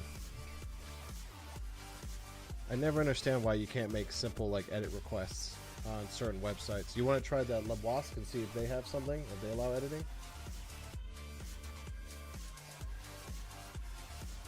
Why do you do that, bro? Alright, let's get at it. Where are we at? So we got the account profile stuff done. We need to finish our logging, which we can just grab this bad boy and copy that in here. And get rid of the stub. Okay. So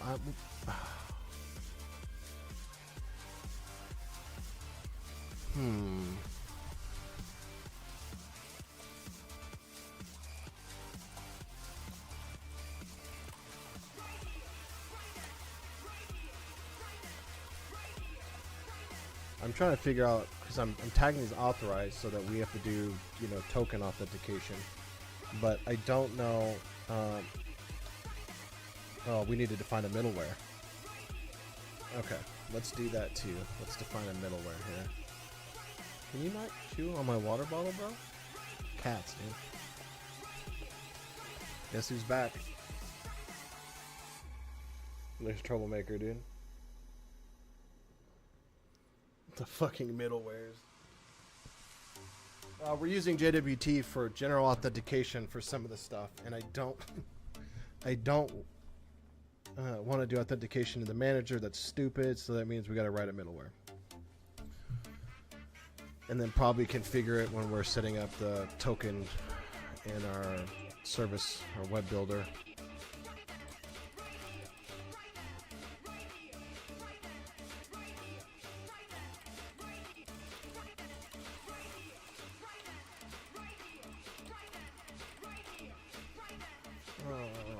Let's see. What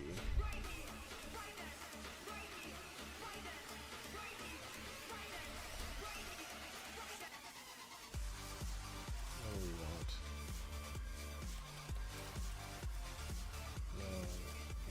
Do we need inherit? No, we don't.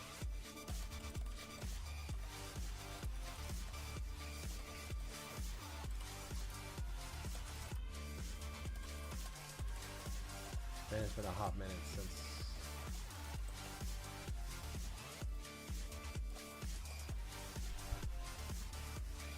Oh, it's been a minute.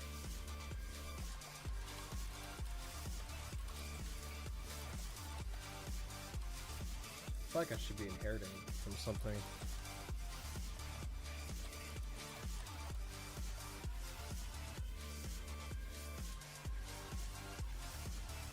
That's.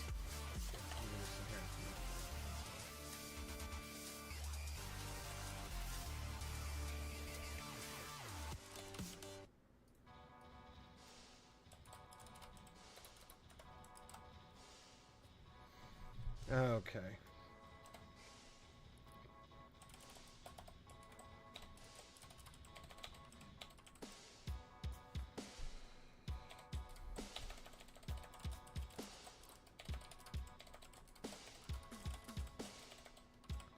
Yes, I know I need to async my task before that will work. I cannot type all of a sudden.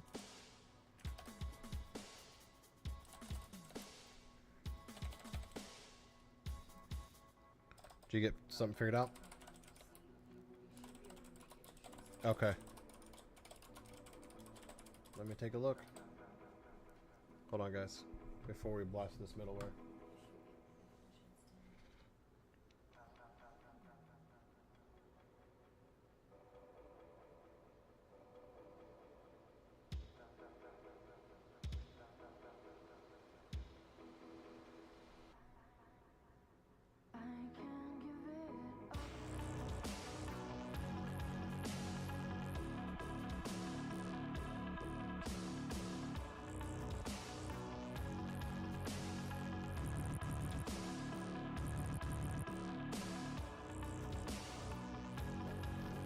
Oh yeah, this is way better. Thank you.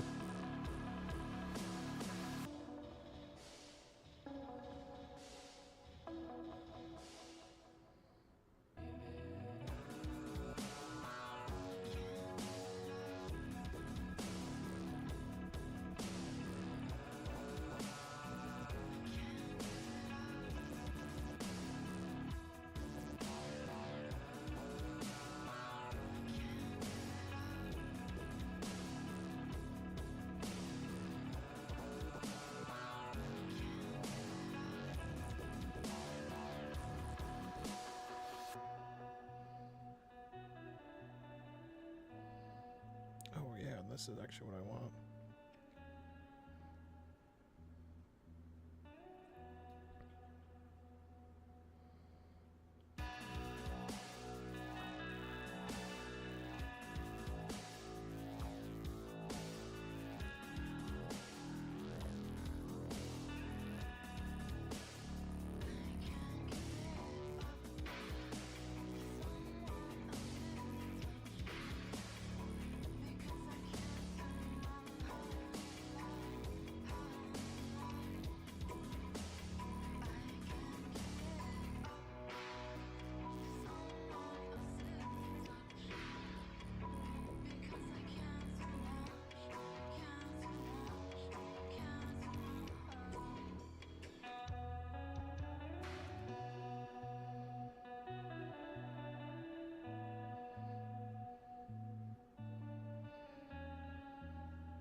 Perfect. Yep. Good to go. Thank you. Vim users are vegans in the tip community. I don't know, man. Vim is some hard shit, dude. That's like unnecessary, overcomplicated.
That is not what I asked it for.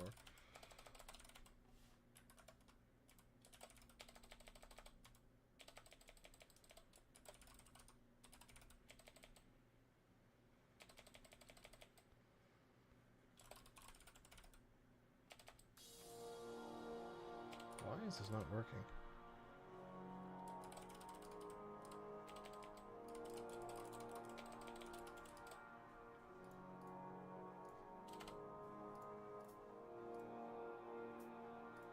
Why are you being a big... that would be why. That would be why.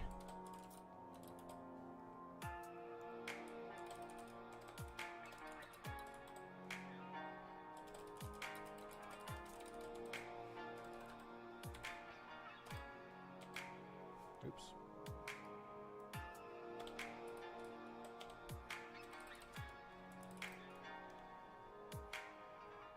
Holy moly. I'm glad we ordered food and she actually got out there. It's goddamn monsoon outside. I don't know if even DoorDash isn't driving that shit, bro. That's gonna be a stretch.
Holy shit. Are we supposed to be getting like a tornado or something there, bro? Hold on, guys. I'm making sure I don't have to... Fucking... There is a tornado watch.